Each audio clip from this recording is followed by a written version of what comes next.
Good afternoon. Mumbai से मैं और हर्षदा आपका साथ देंगे और दिल्ली से वीरो जुड़ेंगे। और मार्केट में थोड़ी वॉलेटिलिटी हो तो हेडलाइन भी कम हो जाती हैं। एक्चुअली आज 4 ही हेडलाइन थी हमारे पास तो खैर, लेकिन मार्केट्स ने आज एक बहुत अच्छी चीज़ की, 10 डे एक्सपोनेंशियल मूविंग एवरेज को रिस्पेक्ट किया, ब्यूटीफुली रिस्पेक्ट किया मार्केट ने। एग्जैक्टली वहीं से घूमा। मिड कैप्स में तो खैर प्रॉब्लम रही ही नहीं है। मिड कैप इंडेक्स आज भी तेज़ी के मूड में, और अगर आप एडवांस डिक्लाइन देखें तो आज भी एडवांस डिक्लाइन अभी भी एडवांसेस के फेवर में। और आईटी शेयर्स ने आज लीड किया। HCL टेक खासतौर से 52 वीक हाई पर, कल इसको हमने स्पॉटलाइट में डिस्कस किया था आष्टा कि ये 52 वीक हाई लगाएगा, और 52 वीक हाई पर HCL टेक का शेयर। लेकिन बाकी शेयर्स ने भी अच्छी रिकवरी दिखाई। बैंक निफ्टी हालांकि अभी भी थोड़ा सा एक अंडर परफॉर्मर है, लोअर लेवल से रिकवरी जरूर आई है आष्टा। लेकिन यू नेवर नो अनुज, क्योंकि अब सिर्फ 85 पॉइंट नीचे, तो रिकवरी तो देखने को मिल रही है। आई जस्ट होप कि निफ्टी बैंक की चाल और अच्छी सुधर जाए। लेकिन जिस तरह का पुल बैक ट्रेड देखने को मिला है, कंसिडरिंग आज हमारा लो 18,660 था और ये उसी लेवल से 15 पॉइंट दूर है जहां पर आपने कहा था खरीदारी का बड़ा मौका है, तो उसको मिस नहीं करना चाहिए, जो 18,675 था। अज्यूमिंग हमने दिल खोलकर वहां पर पोजीशंस बना ली, तो अब लग रहा है ये मोमेंटम और भी फेवरेबल होता हुआ दिखाई देगा। बिल्कुल। देखिए आज उस जोन की इंपॉर्टेंस समझिए, 18,675 680 वो आपका 10 डे एक्सपोनेंशियल मूविंग एवरेज था। एक राइजिंग मार्केट में आपको एटलीस्ट पहले डिप जो 10 डे मूविंग एवरेज की तरफ जाए उसको बाय करना चाहिए। एक लीप ऑफ फेथ, हम हमेशा कहते हैं बाय ऑन डिप्स का मार्केट है, बाय ऑन डिप्स का मार्केट है, लेकिन जब डिप आती है तो फिर खरीदते नहीं है, फिर लोअर लेवल्स ओपन होने लगते हैं। तो इसके लिए आज टेक्सचर लग रहा था ऐसा कि मार्केट एक टाइम पर ओवरसोल्ड हो जाएगा। फ्राइडे का जो सेटअप था, जो मतलब कल हमने जो डिस्कस किया था, वो ओवरबॉट था। कल सबने बाय किया था FIDI कैश मार्केट में, FNO में। कल के सारे नंबर सेल नंबर थे, तो आज सुबह लग रहा था कि आज एक पॉइंट पर पुट कॉल रेशियो भी बहुत नीचे आ गया था। आज मुझे लग रहा था कि आज बाय होगा, इसलिए 18,680 से 18,710 वो जोन, और उसके अलावा जो नीचे एड ऑन जोन था, उन दोनों को रिस्पेक्ट किया निफ्टी ने। बहुत सिंपल है, आपने अब आज ले लिया। देखिए एकदम लोएस्ट पॉइंट पे तो कोई नहीं ले पाया होगा, ये तो हम भी समझते हैं, इसके लिए उसका क्रेडिट मैं लूंगा भी नहीं। आपने किसी भी लेवल पे ले लिया, मान लीजिए आपने 18,680 पे लिया, 18,690 पे लिया, वहां कहीं लिया होगा, तो 18,660 जो आज का लो है, अब वो आपका स्टॉप लॉस है। सुबह हमारा स्टॉप लॉस था 18,580 का, जो कि 20 डे एक्सपोनेंशियल मूविंग एवरेज है। लेकिन अगर आप एक कंजर्वेटिव ट्रेडर हैं तो अब आप अपना स्टॉप लॉस बढ़ा के कर दीजिए आज का लो। वो एक बहुत सिंपल सैक्रोसैंक्ट स्टॉप लॉस है आपके लिए। सुबह मैंने एक और चीज़ कही थी कि अगर आपकी वो ट्रेड जब ग्रिप में आ जाए, उसके बाद उसको प्रॉफिट बुक करिए 18,800 से लेकर 18,850 पर। मैं अभी भी उस पर कायम हूँ। अगले कुछ मिनटों में अगर आपको वो लेवल्स दिखें तो वहाँ पर प्रॉफिट बुक करिएगा। प्लस 18,850 से 18,900 पर बड़ा रेजिस्टेंस है। मैं इसको फिर से जिंक्स नहीं करना चाहता आज, लेकिन अगर आप 18,825 के ऊपर बंद हो गए किसी भी कारण से, और ज़्यादा दूर नहीं है 18,825, अगर आज आप वहाँ बंद हो गए तो US अपने एक्सटेंडेड वीकेंड के बाद आज काम शुरू करेगा और US मार्केट में मजबूती है। मेरे ख्याल से कल आपको पॉजिटिव ट्रिगर मिलेंगे। कल आपका ऑल टाइम हाई हो जाना चाहिए, प्रोवाइडेड आज आप 18,825 के ऊपर बंद हो गए। अब आइए बैंक निफ्टी पर। और बैंक निफ्टी का ना एक महीने का चार्ट देखिए अष्टा, एक महीने में बैंक निफ्टी का मूव क्या है। एक महीने में बैंक निफ्टी फ्लैट है, मेरे ख्याल से -0.7% के करीब रहा होगा। एक महीने का चार्ट अगर आप देखेंगे -0.8%। और इसके हाईज और लोज देखिए, 43,400 नहीं टूट रहा है नीचे क्लोजिंग बेसिस पर, और 44,000 नहीं टूट रहा है ऊपर क्लोजिंग बेसिस पर। 3 दिन का हाई रहा है 44,080, 44,050, 44,020। 3 दिन का लो रहा है 43,400, 43,500, 43,520 के करीब। एजिस को खेलना है आपको बैंक निफ्टी पर। लास्ट वीक के लोज को रिस्पेक्ट कर रहा है, हालांकि अभी भी ये अंडर परफॉर्मर है। इसने एक साइन दिखाए हैं अंडर परफॉर्मिंग के, जो थोड़ा डिस्टर्बिंग है मेरे लिए। लेकिन फिन निफ्टी की एक्सपायरी होनी है, पिछले 3 एक्सपायरीज फिन निफ्टी की पॉजिटिव रही है, 3 बजे वाला मूव पॉजिटिव रहा है। आपका स्टॉप लॉस रहेगा 43,397 या 43,400, जो मैंने सुबह भी कहा था क्लोजिंग बेसिस पर। ऊपर की तरफ 43,600 पर पहला रेजिस्टेंस है, और फिर 43,800 पर, और बड़ा रेजिस्टेंस हम सभी जानते हैं अब 44,000 से 44,100 पर आ रहा है। लेकिन आज जो मूव अच्छा आया वो निफ्टी IT, और निफ्टी IT में फिर से एक बार 200 डे मूविंग एवरेज, हम ये लगातार 3-4 बार हमने कोशिश की इस 200 डे मूविंग एवरेज को डिसाइसिवली ब्रीच करने की। इस बार कर पाएंगे या नहीं कर पाएंगे, वो इंटरेस्टिंग रहने वाला है। काफी इंपॉर्टेंट लेवल्स पर दरअसल मार्केट रिट्रेस बढ़ता हुआ दिखाई दे रहा है। देखते हैं उस पर झंडा गाड़ते हैं या नहीं, लेकिन हाँ मोमेंटम लौट रहा है धीरे धीरे करके ही सही। वीरो आफ्टरनून, क्लियरली स्टॉक स्पेसिफिकली भी फिर काफी एक्शन देखने को मिला है आज। एक अलग पॉकेट ऑफ स्ट्रेंथ लौटता हुआ इंश्योरेंस कंपनियों में इंटरेस्ट है, NBFCs में कल से तेजी की पोजीशंस बढ़ती हुई। बिल्कुल। Good afternoon Harshita, good afternoon Anuj. और अगर मैं क्रमबद्ध तरीके से देखूं, जिस स्पेस में सबसे स्ट्रांग मूव है उसमें नो डाउट फाइनेंस काफ़ी अच्छा लॉन्ग बिल्डअप देखा गया यहाँ पर। आज HDFC AMC, पिरामिड एंटरप्राइजेस और साथ ही साथ SBI लाइफ और श्रीराम फाइनेंस, NBFCs में ये टॉप OI गिनर्स रहे। सबसे strong OI buildup 26% HDFC AMC। हालांकि न्यूज़ फ्लो का इम्पैक्ट था और लेकिन OI काफ़ी स्ट्रांग बिल्डअप हुआ यहाँ पे। IT में, लार्ज कैप IT में HCL टेक्नोलॉजीज ने आज काफ़ी अच्छा मूव दिया आज तक, करीब 7.6% का बिल्डअप। और निफ्टी IT की आज की कैंडल काफ़ी स्ट्रांग रही, मिड सेशन से ही कॉन्फिडेंस आने लगा था। आज HCL टेक्नोलॉजीज में आप समझ लीजिएगा कि करीब करीब बिल्डअप हुआ है 7.6% का, टेक महिंद्रा में 2.9% का, एम्फोसिस में करीब 3% का। मेटल्स में आज सुबह से ही काफ़ी स्ट्रांग मूव था। सुबह कुछ हमने ट्रेड्स पकड़े थे, इनफैक्ट अनुज ने कैप्चर किया था Jindal steel and power, Hindustan copper यहाँ पे 8.8%, JSPL करीब 4.5%, NMDC करीब 3.8% और हिंडाल्को 2.3%। तो चाइना फैक्टर आज क्लियरली विजिबल था मेटल्स पे। फर्स्ट टिक से काफ़ी अच्छा खासा मूव। और एक पावर स्पेस में हर्ष था, काफ़ी स्ट्रॉन्ग बिल्डअप था। IEX आज डेरिवेटिव बैंक से बाहर आया, स्ट्रॉन्ग मूव, 4.3% का एडिशन। और उसके बाद टाटा पावर और साथ ही साथ पावर ग्रिड, इनमें भी काफ़ी स्ट्रॉन्ग लॉन्ग बिल्डअप था। लेकिन मुझे कोई बहुत सब्सटेंशियल बाइंग अब तक हर्षदा बैंकिंग में नहीं नजर आई। हर्षदा अच्छा हर्षदा, इंश्योरेंस कंपनियों में इतनी तेज़ी क्यों है? मैं आज इस सवाल का जवाब मुझे थोड़ा सा मिला है कि क्यों ये तेज़ी आ रही है। IFRS 17 स्टैंडर्ड जो है वो अब यूज़ होगा। उसके बाद से जो CA लोग वगैरह से, मेरी कम्युनिटी से मेरी बात हुई है, उससे ये निकल कर आ रहा है कि इंश्योरेंस कंपनीज़ की P&L जो स्टेटमेंट्स हैं वो पूरी बदल जाएंगी। क्योंकि अभी जो आप कोई भी इंश्योरेंस लेते हैं तो आप उसमें पहले साल का काफ़ी प्रीमियम तो एजेंट ले जाते हैं, ठीक है, और उसके अलावा भी कंपनीज को एक उस हिसाब से एक अकाउंटिंग करनी होती है। ये शायद चेंज हो रहा है और इसकी वजह से अब ये जो नंबर्स हैं ये कंपनियों के, ये बहुत अच्छे दिखेंगे। इसके लिए आप देखेंगे ना, अगर एक महीने का for example ICICI Pru life का एक महीने का चार्ट लेकर आइए। मैं जानबूझकर HDFC लाइफ नहीं ले रहा हूँ क्योंकि HDFC लाइफ में तो रिसेंटली मैनेजमेंट का इंटरव्यू था। एक महीने में ICICI प्रू का नहीं। आपने कोई न्यूज़ सुनी? नहीं, कोई न्यूज़ नहीं सुनी, ठीक है ना, other than the management comment. हाँ, other than the management comment. वो मैनेजमेंट कमेंट भी HDFC लाइफ की थी, ICICI प्रू की तो नहीं थी। 30% भाग गया ये शेयर, ठीक है ना। ऑब्वियसली यहाँ पर ये कुछ चेंजेस आ रहे हैं जिसकी वजह से इस तरीके का मूव आपको दिख रहे हैं। आज मतलब मुझे जो फाइनली एक पता चला, एक गुत्थी सुलझी कि क्यों इंश्योरेंस स्टॉक्स इस तरीके से तो ज्यादा ट्रांसपेरेंट रिपोर्टिंग होगी उनके फाइनेंशियल्स की। एग्जैक्टली, और अच्छे दिखेंगे फाइनेंशियल्स पहले के मुकाबले, तो इसके लिए ये इस तरीके की तेजी आ रही है। और काफी interesting moves across the board देखने को मिला है। पिछले हफ्ते से ही दरअसल इस रैली को, इस मूव को हम स्पॉट भी कर रहे हैं। चलिए आपके लिए फटाफट से कुछ और ट्रेंडिंग काउंटर स्क्रीन पर लेकर आते हैं जहां पर आज इंटरेस्टिंग मूव्स देखने को मिले हैं। मोमेंटम देखा गया है, तेजी और मंदी दोनों सौदे आपकी स्क्रीन पर लेकर आएंगे। तेजी के साथ शुरुआत करते हैं। कंसिडरिंग मार्केट लो से एक अच्छी खासी रिकवरी दिखा रहा है। तो आज ऑफ कोर्स HDFC लाइफ और बाकी इंश्योरेंस कंपनी, जैसे हम मेंशन कर रहे थे, ये 2.5% ऊपर है। लेकिन ऑटो कंपनियों में कॉन्सेंट्रेटेड खरीदारी हो रही है। टाटा मोटर्स का शेयर देखें, करीब 578, इनफैक्ट कुछ देर पहले 581 पर ट्रेड कर रहा था, 2.5% ऊपर। बजाज ऑटो में कल के एक ब्रेक के बाद आज फिर से थोड़ा सा पिकअप देखने को मिला है, 1.25% का इजाफा। वहां आयशा मोटर्स भी करीब करीब 1.5% तक के गेन्स पर कारोबार करता दिखाई दे रहा है। तो ये स्टॉक्स है जहां पर अच्छी तेजी देखने को मिली है। HDFC AMC, आज एबरडीन ने स्टेक बेचा, ब्लॉक विंडो में डील हुई है। अब यहां पर पूरी उम्मीद है कि ये दरअसल जब वो इंडेक्स रिविजन्स होते हुए दिखाई देंगे, इसे इंक्लूड किया जाएगा, क्योंकि एक रिपोर्ट डेफिनेटली कह रही थी कि 2220 के ऊपर निकल जाए तो इसकी जगह पक्की हो जाएगी। वो स्टॉक अब 2051 पर आ चुका है, 8% के गेन्स पर। पिरामिड एंटरप्राइजेस में 5.5% का इजाफा। डॉक्टर लाल पैथलैब 4.5% के गेन्स दिखा रहा है। तो बालकृष्ण इंडस्ट्रीज 4.5% ऊपर है। आज वैसे ऑटो एंसिलरीज में अच्छी खरीदारी है। बजाज फाइनेंस में आज कुछ मुनाफा वसूली। कल की तरह इंडसइंड बैंक आज भी फिर नर्म है। जी एंटरटेनमेंट 5.5% के नुकसान पर, और कॉनकॉर में हमने देखा है वो सेल साइड की पोजीशंस कायम, करीब 4% का नॉक लेता हुआ ये काउंटर आज। तो ये वो स्टॉक्स है जहां पर ज्यादा तेजी और मंदी के सौदे बनते दिखाई दे रहे हैं। चलिए फटाफट से हमारे जानकारों को अब जोड़ना शुरू करते हैं और उनसे समझेंगे कि आज की क्लोजिंग में आपने कौन सा बेस्ट ट्रेड लेना है। तो हमारा दमदार पैनल तैयार है।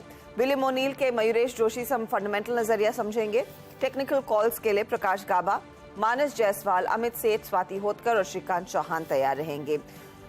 फिर 2:20 पर रेलवे कंपनियों पर एक बार फिर नजरें डाली जाएंगी। दीपाली नंदा हमारे साथ जुड़ने वाली हैं।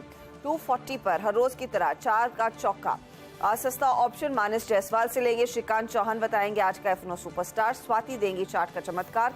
मिड कैप फंडा के लिए मयूरेश जोशी तैयारी तो कर ही रहे हैं।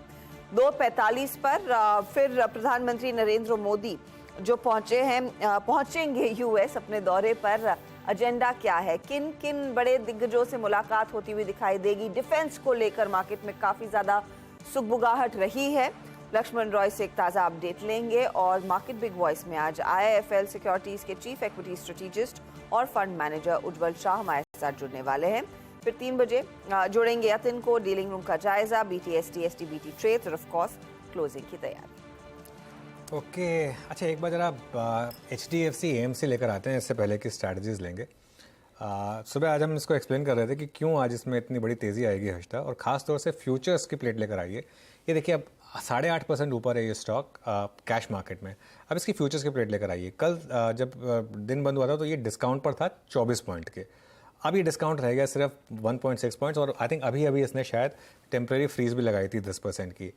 ये अब उन लोगों के लिए एक लेसन है जो मार्केट ग्रेप पॉइंट सुनकर ब्लॉक डील वाली कंपनियों में शॉर्ट करते हैं, क्योंकि शॉर्ट ब्लॉक डील स्ट्रैटेजी क्या होती है, आप शॉर्ट करेंगे, भले ही 20-25 पॉइंट डिस्काउंट हो जाएगा उसकी वजह से आप शॉर्ट करेंगे, और आप नेक्स्ट डे होप करेंगे 5-6% का डिस्काउंट है, मैं प्री ओपन में ले लूंगा या मैं उस ब्लॉक डील में पार्टिसिपेट कर लूंगा। उस ब्लॉक डील में पार्टिसिपेट कर लूंगा मैं, तो मेरा 30-40 रुपये का डिफरेंशियल हो जाएगा।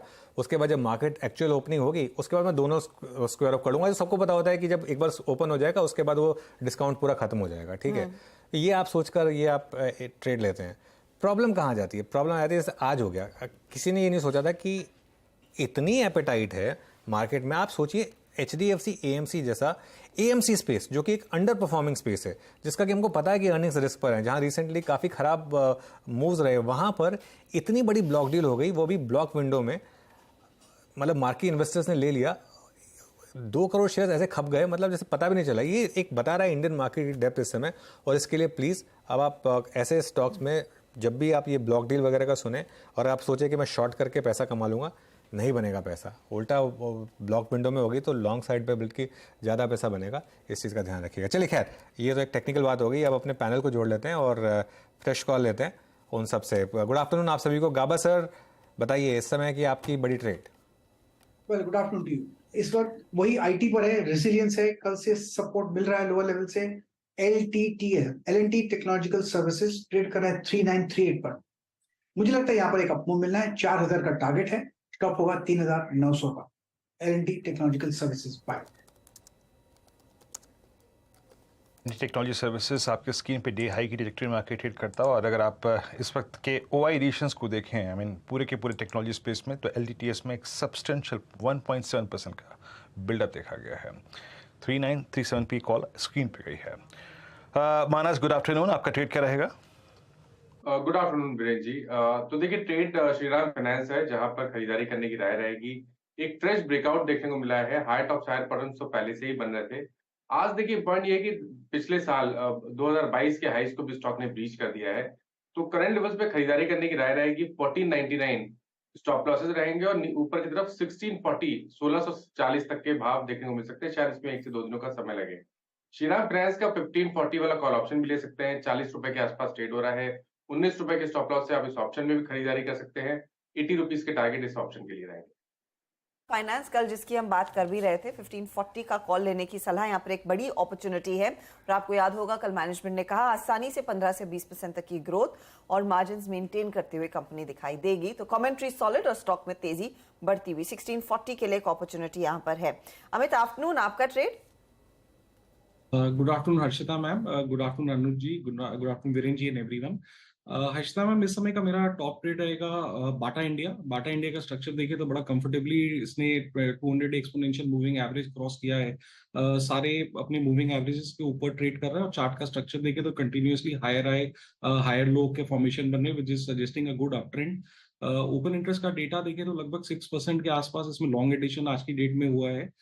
इसमें बाय की सलाह है। 1642 के लगभग प्राइस है। टारगेट्स रहेंगे 1670 के और स्टॉप लॉस रहेगा 1625 का। ओके, चलिए स्वाति को भी जोड़ लेते हैं। स्वाति जी, गुड आफ्टरनून, आपकी ट्रेड क्या होगी इस समय? यस, आज के लिए मैं भी एक बाय कॉल देना चाहूंगी जो कि हिंद कॉपर पे है। हिंद कॉपर एक काफी अच्छा स्ट्रॉन्ग काउंटर है। डेली चार्ट में देखोगे तो एक फ्लैट पैटर्न का फॉर्मेशन का ब्रेकआउट है। काफी दिनों से 200 डीएमए के ऊपर काफी वेल प्लेस था एंड कंसोलिडेशन था, जो कंसोलिडेशन ब्रेकआउट दिया है with in the range of 113 and 116 के लेवल में ये ट्रेड हो रहा था। आज ब्रेकआउट हुआ है विद डिसेंट वॉल्यूम। मुझे लगता है इसमें काफी एक स्ट्रॉन्ग पोटेंशियल 125 128 के लेवल्स टेस्ट करने की। तो करंट लेवल पे ही कॉपर बाय कीजिएगा, 113 का स्टॉप लॉस प्लेस कीजिएगा for immediate target of 125 to 128। 125 to 128 के लेवल्स, बहुत स्ट्रॉन्ग मोमेंटम है आज हिंदुस्तान कॉपर में। इनफैक्ट अगर आप वायदे बाजार के पर्सपेक्टिव से ही देखें, प्राइस एक्शन 2-2.5% का है, लेकिन open interest addition sizeable nearly 8% का होता हुआ। और हिंदुस्तान कॉपर ही नहीं, जेएसपीएल जैसे ट्रेड्स, जेएसडब्ल्यू जैसे ट्रेड्स, इन सब में तेजी बनती दिखाई दी है। मेटल्स ऑफ कोर्स फॉरफ्रंट पर आए हैं चाइना के रेट कट के बाद। मयूरेश जोशी को अब जोड़ लेंगे। मयूरेश, गुड आफ्टरनून, बताइए आपने क्या देखा हमारे लिए, क्या शॉर्टलिस्ट किया है trade? Afternoon Harshada ji, afternoon Anuj ji, afternoon Veeru ji, and good afternoon to everyone on the panel. पहले तो Harshada ji belated happy birthday to you. Thank you Mayuresh, thank you very much. दूसरी चीज, आई थिंक एक टिपिकल सेक्टर रोटेशन अभी प्ले होगा, क्योंकि आई थिंक जो एक क्लासिकल कंसेंसस कॉल बन चुके हैं कैपिटल गुड्स पे, जहाँ पे हम बुलिश थे, मैन्युफैक्चरिंग, बीएफएसआई, आई थिंक वो एक कंसेंसस ट्रेड हो गया है। तो हमें लगता है I think looking at monsoons, और मैं चाहता हूँ कि मॉनसून्स नॉर्मल हो, पर अगर मॉनसून्स डेफिशिएंट होते हैं for any reason whatsoever related to El Nino, कहीं ना कहीं ये सॉफ्ट कमोडिटीज यानी चावल, चाय वाले स्टॉक्स फोकस में आना स्टार्ट हो जाएंगे after the Q1 numbers are out, क्योंकि तब तक एक मानसून की प्रोग्रेस भी पता चलेगी। आई थिंक हमारे बाय वॉच लिस्ट पे which we feel on a sector rotation basis शायद प्ले में आ सकते हैं from the second quarter onwards. With in the right stocks, दावत यानी एलटी फूड्स 136 अगर क्रॉस कर लेगा तो हमें लगता है मोमेंटम अच्छा खासा काउंटर में आ सकता है, and similarly for T stocks as well. I think ये स्पेस जरूर ध्यान पे रखें। दूसरा, पेपर एज अ स्पेस जरूर ध्यान पे रखना चाहिए, क्योंकि paper as a space consumes a lot of water in its core operations to make paper itself. तो अगर थोड़ी डेफिशिएंसी हुई तो आई थिंक जो छोटे छोटे यूनिट्स हैं डेफिनेटली बंद हो सकते हैं, और इसलिए इंटीग्रेटेड प्लेयर्स जिनके I think well establish operations है, they will be a little bit better off. तो मेरे हिसाब से I think first quarter onwards, and again looking at how the progress of the monsoon is, शायद well integrated stocks like West Coast, JK या शायद वापस limelight of focus में आ सकते हैं। Having said that, I think जो Nifty की आप बात कर रहे थे, on our methodology obviously we feel that Nifty is in a confirmed uptrend। अनुज जी जो बहुत क्लोजली क्रिकेट फॉलो करते हैं, एशेज का फाइनल दिन है, बेन स्टोक्स ने जैसे फील्डिंग लगाई है वैसे ही निफ्टी को आई थिंक कंटेन किया जा रहा है, पर कहीं ना कहीं एक ब्रेकआउट जरूर आएगा इस बार।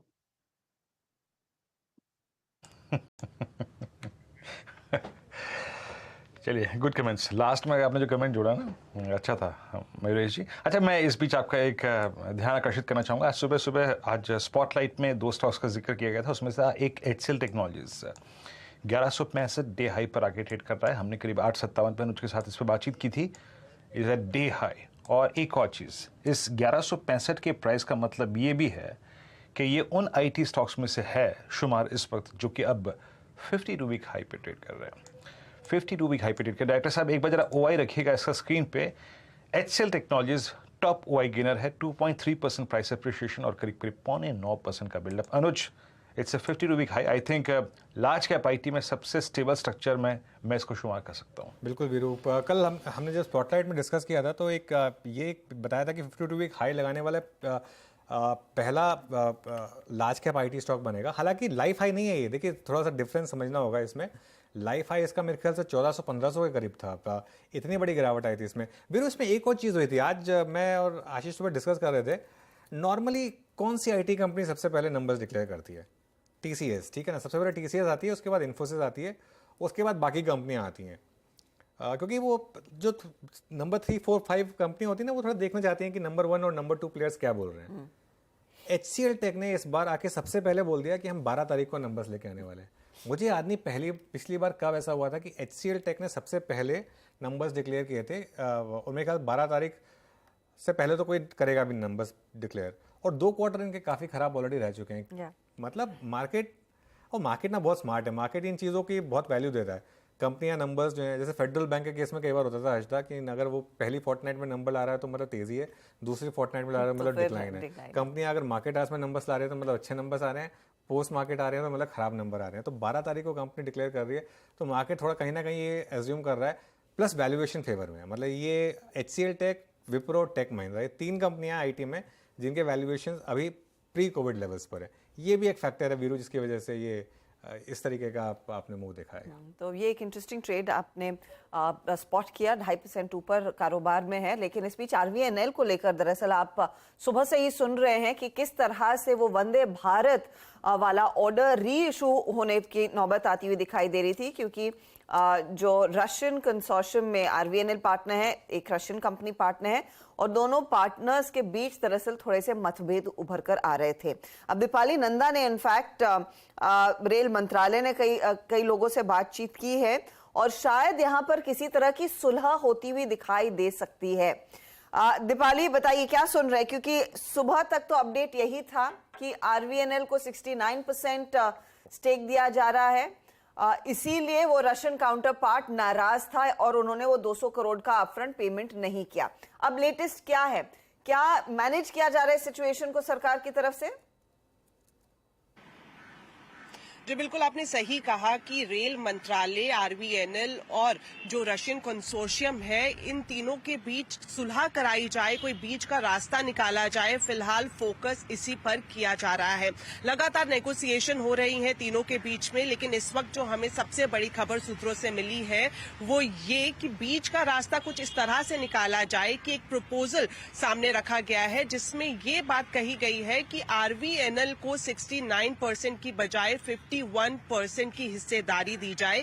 वहीं दूसरी तरफ जो रशियन कंसोर्शियम है उसे 49% की हिस्सेदारी दी जाए, क्योंकि ये जो पूरा विवाद है ये इस पूरे जॉइंट वेंचर में ऑनरशिप को लेकर ही है और एक प्रपोजल अब इन तीनों के सामने रखा गया है। ये हमें एक्सक्लूसिव जानकारी सूत्रों के हवाले से मिली है। तो कोशिश अंदर खाने यही की जा रही है कि जो इतना बड़ा प्रोसेस फॉलो कर ये बड़ा प्रोजेक्ट जो कि 40,000 करोड़ रुपए का है, इसके लिए बिडिंग की प्रोसेस पूरी की गई। अब जब कॉन्ट्रैक्ट साइन करने की बात आ रही है तो दोनों के बीच में जो मतभेद है ऑनरशिप को लेकर उसे खत्म किया जाए और जल्द से जल्द मैन्युफैक्चरिंग के लिए कॉन्ट्रैक्ट साइन किया जाए। तो फिलहाल नेगोशिएशन इस प्रपोजल पर हो रही है कि 50% हिस्सेदारी आरवीएनएल के खाते में और 49% हिस्सेदारी रशियन कंसोर्शियम के हिस्से में रखी जाए। तो इस पर बातचीत की जा रही है। इनफैक्ट सुबह में वो डेटा दिखा भी रहे थे कि जो प्रपोजल क्या था, वो अगर हो ग्राफिक स्क्रीन पर रखिएगा, ट्रांसमैश होल्डिंग 70% हिस्सेदारी रखने वाला था जब ये प्रपोजल सामने रेल मंत्रालय के हाथ गया था।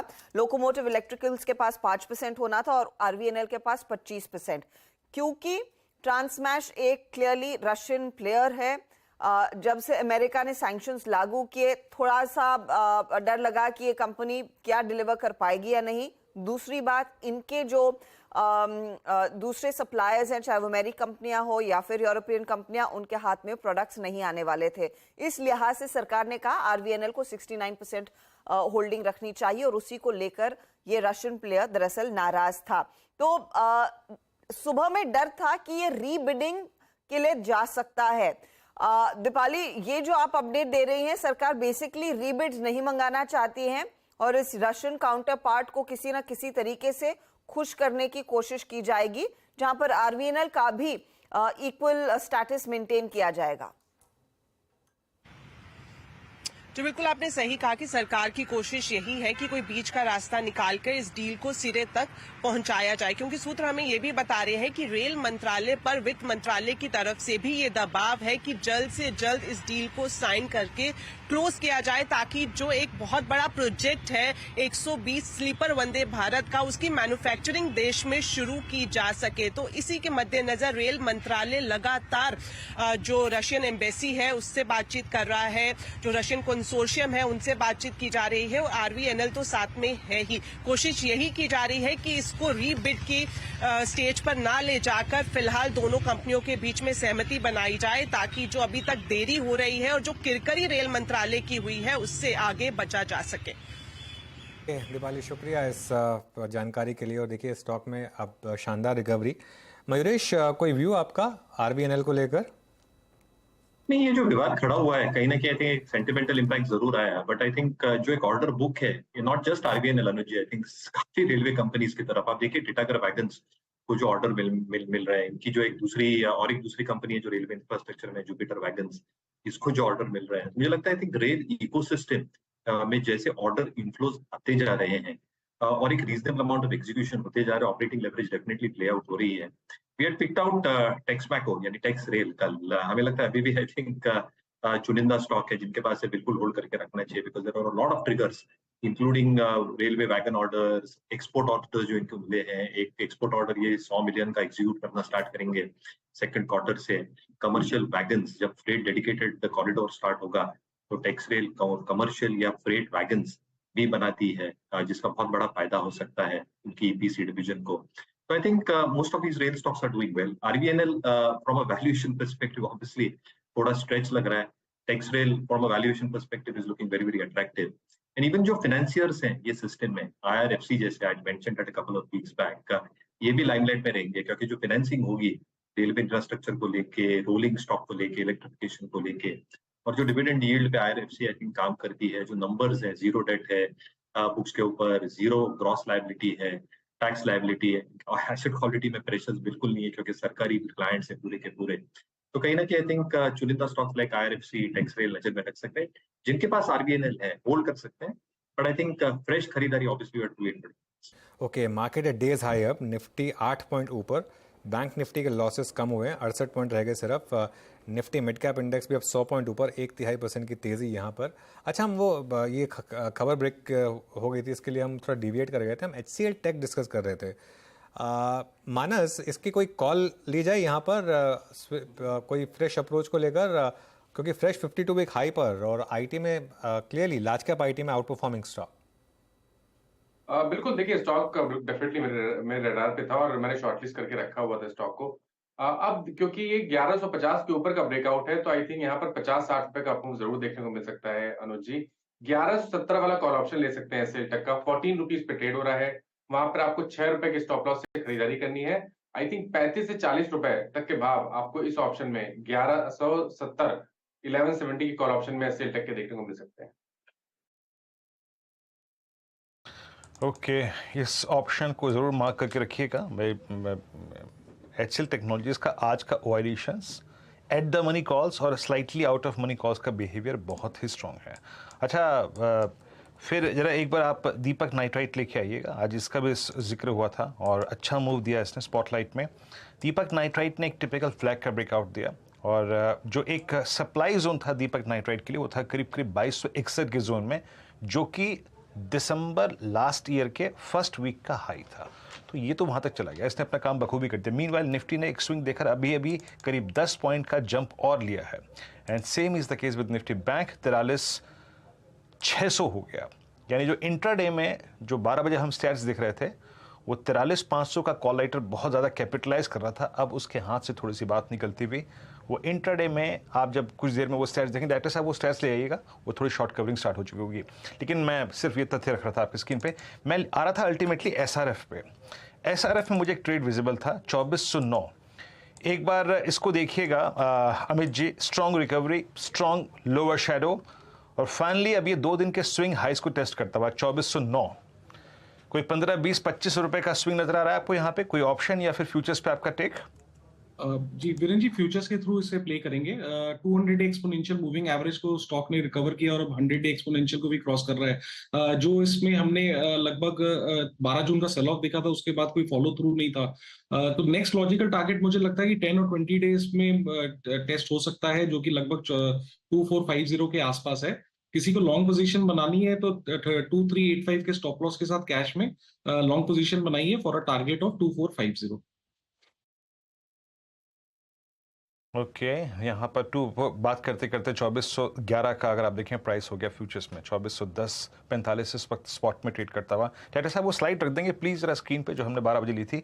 इंट्राडे में वो मतलब 10:30 के बाद से लेके 12 बजे तक बहुत स्ट्रॉन्ग बिल्डअप था. उस कॉल में 43,500 की एक बार हल्का सा उसको देखना चाहूँगा, क्योंकि मैं अल्टीमेटली जा रहा था कोटक महिंद्रा बैंक की तरफ.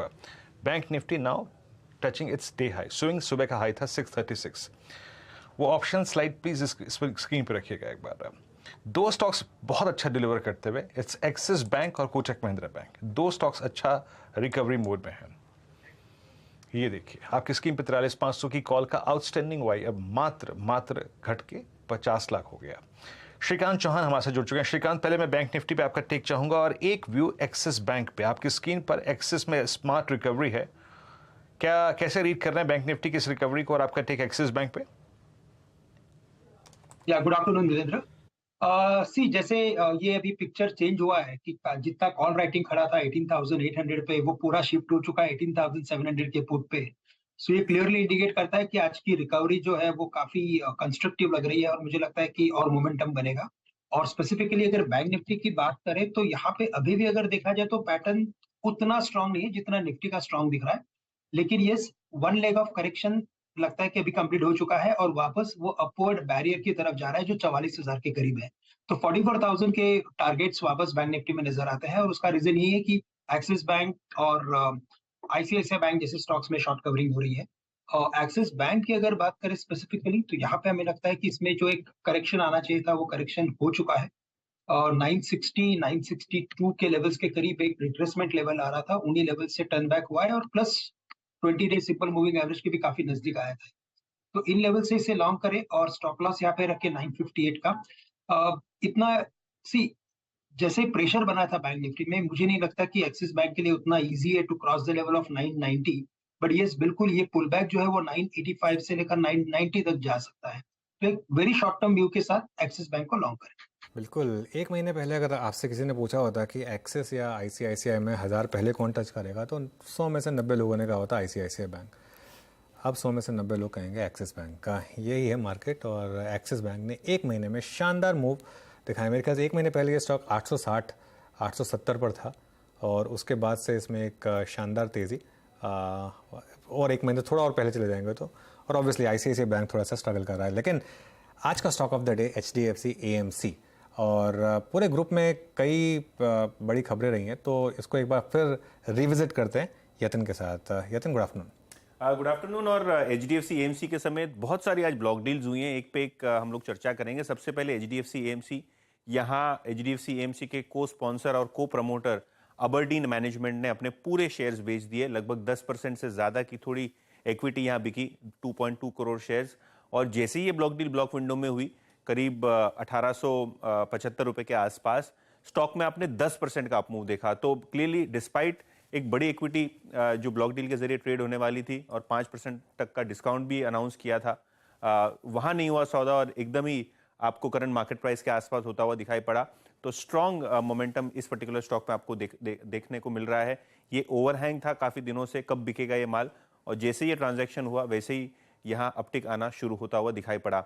इसके अलावा जो बड़ा डील आज देखने को मिल रहा है वो टिमकेन, जहाँ प्रमोटर ने लगभग 7% इक्विटी बेची और यहाँ भी आप देखेंगे कि डील के बाद स्टॉक में अच्छी रिकवरी हुई। ऑब्वियसली ट्रांजैक्शन आपको 7-8% डिस्काउंट पे हुआ और वहाँ से स्टॉक में थोड़ी बहुत रिकवरी आती हुई दिखाई पड़ी। अभी भी हालांकि 7% डिस्काउंट में स्टॉक ट्रेड कर रहा है येस्टरडे के मार्केट प्राइस से। तो यहाँ प्रमोटर्स ने अपनी हिस्सेदारी थोड़ी हल्की की है।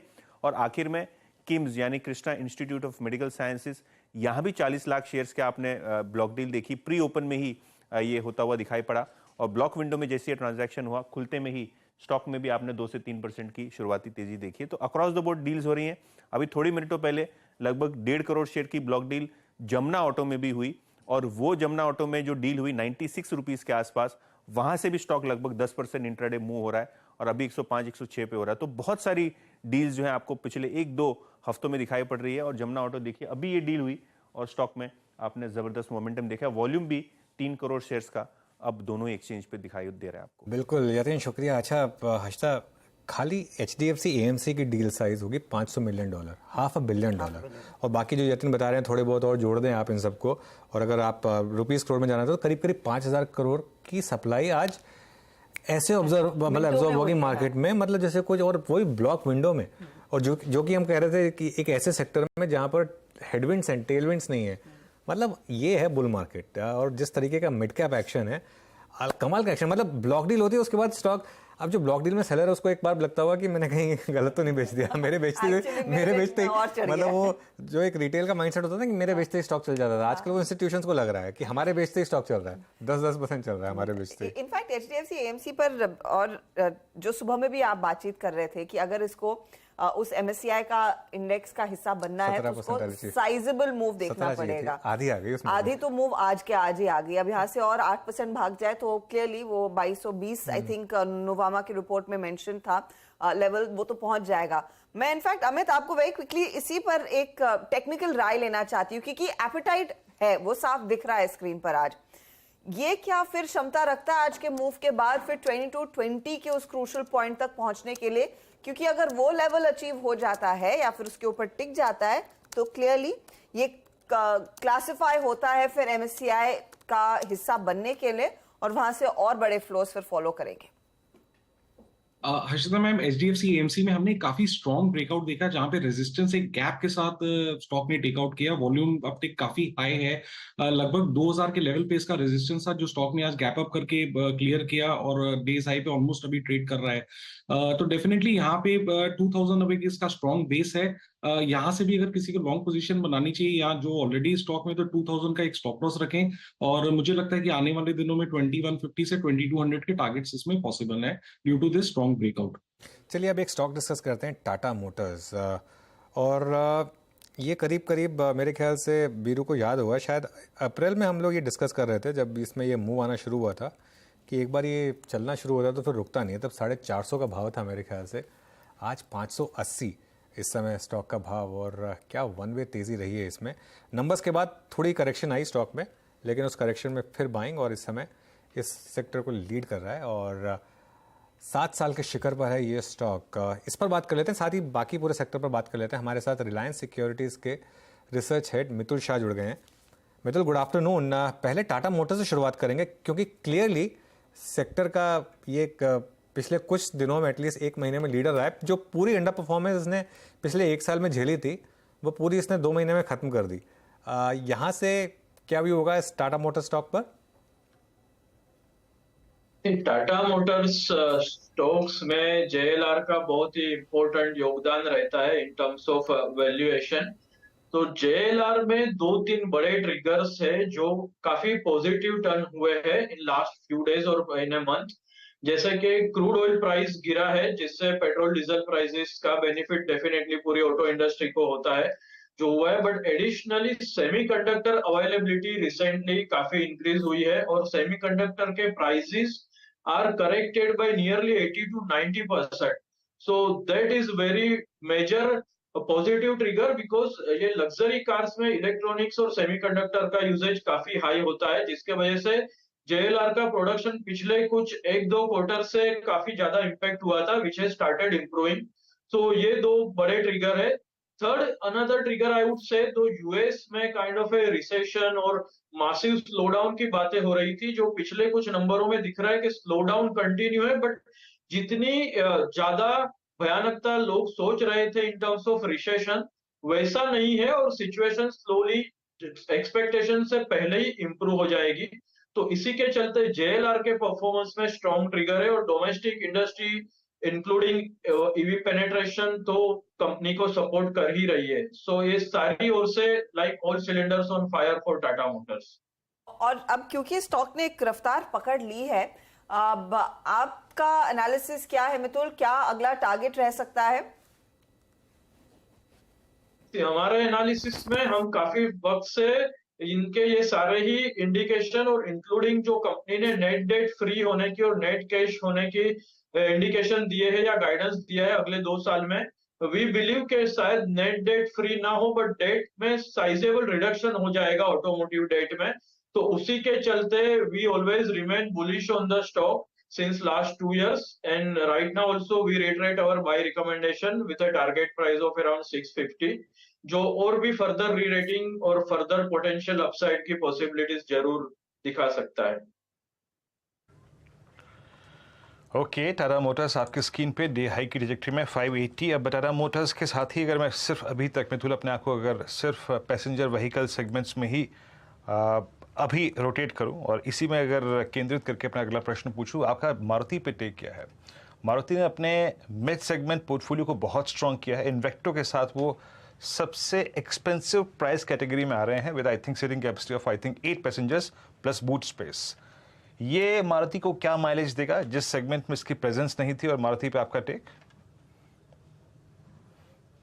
मारुति पे भी हम इक्वली पॉजिटिव है, कंसीडरिंग के एक with in automobile industry passenger vehicle एक ही वैसा सेगमेंट है जहां पे आज भी करीब करीब अराउंड 8 lakhs काइंड ऑफ है ऑर्डर बुक्स है इंडस्ट्री का, और मारुति का नियर अबाउट 4 lakhs का, और वेटिंग पीरियड बढ़ते जा रहा है despite the improvement in the production. तो सिमिलर टू JLR, इनको भी बेनिफिट होगा सेमीकंडक्टर अवेलेबिलिटी और इम्प्रूवमेंट और प्राइस रिडक्शन का। उसी के साथ जैसे आपने बताया, ये जो नए प्रोडक्ट्स लॉन्च हो रहे हैं मारुति के अगले 4-6 महीनों में या 1 साल में, most of them are in SUV segment, जहां पे कंपनी का एक प्रोडक्ट गैप काफी सालों से था, या in other words products launches were very limited. So 1 या 2 प्रोडक्ट्स के सक्सेस से ही कंपनी प्रेजेंट थी, but with now 4 to 5 products coming in the SUV segment, which is already 50% of the industry. Despite अगर एंट्री लेवल कार में थोड़ी तेजी ना दिखे या तो मामूली गिरावट भी दिखे in terms of slow down आगे चलते हैं, but because of the product mix, higher volumes from the high price SUV segment, जो कंपनी के रेवेन्यूज और मार्जिन को डेफिनेटली काफी इंप्रूवमेंट दिलाएगा, और कंपनी का rerating will continue. So because of that, we believe that अभी भी यहाँ से around 10-12% की upside potential बनती है कंपनी में, और one should remain positive on Maruti. Okay, Maruti पे भी स्ट्रॉन्ग व्यू है आपका अलॉन्ग विद टाटा मोटर्स। अच्छा मितुल, अगर मैं कुछ देर के लिए इस सेगमेंट से बाहर आऊँ, कमर्शियल व्हीकल सेगमेंट में आऊँ, अशोक लेलैंड ने अपने कल करियर का ऑल टाइम हाई क्रिएट किया, छुआ एग्जैक्टली वहाँ पर अभी भी ट्रेड कर रहा है। अब एक इंटरेस्ट रेट हाइक प्रोसेस में पॉज, मैन्युफैक्चरिंग का बहुत अच्छा करना, कंस्ट्रक्शन का बहुत अच्छा करना, प्रोजेक्ट एग्जीक्यूशंस काफ़ी स्ट्रॉन्ग चल रहे हैं, तो ऐसे में अभी अशोक लेलैंड पे आप लोगों ने अपने पिछले 1-2 महीने में जो टारगेट्स हैं क्या रखे, क्या रिवाइज किया है अपसाइड में आप लोगों ने अशोक लेलैंड पर? Ashok Leyland again primarily entire CV play है, जिसमें MHCV का योगदान काफी ज्यादा है with in the entire commercial vehicle space. So MHCV segment जो है काफी अच्छा प्रदर्शन किया है पिछले 2-2.5 सालों में, और ये इम्प्रूवमेंट अभी भी considering the election year, higher spending by government चालू है। बट हावेवर अगर हम डेटा का एनालिसिस करें तो डेटा ये इंडिकेट करता है कि पिछले 2 सालों में जो भी ट्रक्स के वॉल्यूम आए हैं वो पीक लेवल से रफली 8.5% बिलो है, बट टनेज वाइज इतने ज्यादा हायर टनेज के ट्रक्स गए हैं, तो considering the previous axle load norm thing and tonnage capacity में इंडस्ट्री ऑलरेडी FY23 में ही सरपास कर दिया है प्रीवियस पीक लेवल को, जो FY19 में हमें दिखा था। सो वी बिलीव के FY24 में कभी भी मिड ऑफ FY24 या towards and industry peak out हो जाएगी, और 25 में डबल डिजिट डिक्लाइन आएगा। सो स्लोली MHCV इंडस्ट्री अभी डिक्लाइन साइकिल में एंटर हो रही है, क्योंकि पिछले 2 साल का वॉल्यूम ग्रोथ CAGR भी पिछले काफी साइकिलों से बहुत ही हाई है, ऑलमोस्ट डबल जितना है। तो ये सारे पैरामीटर्स को देखते, और डेडिकेटेड फ्रेट कॉरिडोर ऑपरेशनल हो चुका है, जो अगले साल तक फुल्ली ऑपरेशनल हो जाएगा। So we are slightly now turning negative on the MHCV, and Ashok Leyland को रिसेंटली हमने डाउनग्रेड किया है। We believe that वो डी-रेटिंग होने की पूरी संभावना है आगे चल के अगर उसके वैल्यूएशन की बात करें तो हिस्टोरिकल 11-12 मल्टीपल के कंपैरिजन में हम सोचते हैं कि थोड़ा बेनिफिट मिलेगा, साइक्लिकलिटी कम हुई है और इलेक्ट्रिफिकेशन में इंप्रूवमेंट है, तो 15 मल्टीपल पे भी ये हम कंसीडर करें तो टारगेट प्राइस ऑफ 135, जो कि यहाँ से करीब 20% डाउन साइड दिखा रहा है, जो अगले 6 महीने से 1 साल में हमें दिख सकता है। So we are negative on MHCV and Ashok Leyland. Okay Mitul, शुक्रिया जुड़ने के लिए आज हमारे साथ, और ये सारे स्टॉक्स पर चर्चा करने के लिए। गाबा सर, टेक्निकली ऑटो स्टॉक्स में किस पर बेट करेंगे? टाटा मोटर्स और अशोक लेलैंड जो मल्टी ईयर हाइस पर हैं या लाइफ टाइम हाई पर हैं, या फिर जो थोड़ी सी करेक्शन देख रहे हैं, हीरो मोटोकॉर्प, उस तरीके के स्टॉक? आपकी बेट कहां पर होगी? मेरी अशोक लेलैंड ही मुझे अच्छा लगता है, और ऑल्सो टाटा मोटर्स भी अच्छा लगता है। दोनों ही हैं, रेसिस्टेंस है नहीं। टाटा मोटर्स की बात कर देते हैं पहले। मुझे लगता है टाटा मोटर्स का जो चार्ट है उसके हिसाब से स्ट्रेच है, नो डाउट, लेकिन 7-8 दिन का कंसोलिडेशन का जो अपमूव मिला है वो करीब 600 तक ले जा सकता है। 580 पर ट्रेड कर रहा है, तो इसमें अपमूव ऑन है। यस, अशोक लेलैंड हमने पिछले दिनों बात की थी, इसका पहले टारगेट था अराउंड 170 के करीब था, वो अचीव हो चुका। अब यहाँ पर थोड़ी दिक्कत आ सकती है, लेकिन अगर टाइम वाइज करेक्शन मिलता है still viable. 160 strong support zone है अशोक लेलैंड में, फिर एक अपमूव मिलना चाहिए। थोड़ा अगर डिप मिलता है तो एक बाइंग अपॉर्चुनिटी रहेगी। फिलहाल टाटा मोटर्स। टाटा मोटर्स एक प्रेफर्ड पिक रहेगा और अशोक लेलैंड भी डिप पर खरीदने वाला स्टॉक का चार्ट्स पर कावा साहब को पूरी तरह से पसंद है। टाटा मोटर्स अगर आप देखेंगे इस साल के 6 महीनों में ये 50% तक के रिटर्न्स दे चुका है। एक स्टनर रहा है इस साल रिटर्न्स के लिहाज से। एक पॉकेट जहां पर अच्छी खासा इंटरेस्ट देखने को मिला आरईसी पीएफसी। स्वाति इन पर फटाफट से नजर डालिएगा क्योंकि इन स्टॉक्स ने अच्छा परफॉर्मेंस दिखाया था, फिर कुछ विराम लिया। अब क्या ये नए चरण की तेजी शुरू हो रही है? आज 3% का इजाफा आरईसी में, पीएफसी भी करीब 2-2.5% ऊपर है और दोनों में ओपन इंटरेस्ट ट्रेडिशन 5 से 3% तक का देखने को मिला है।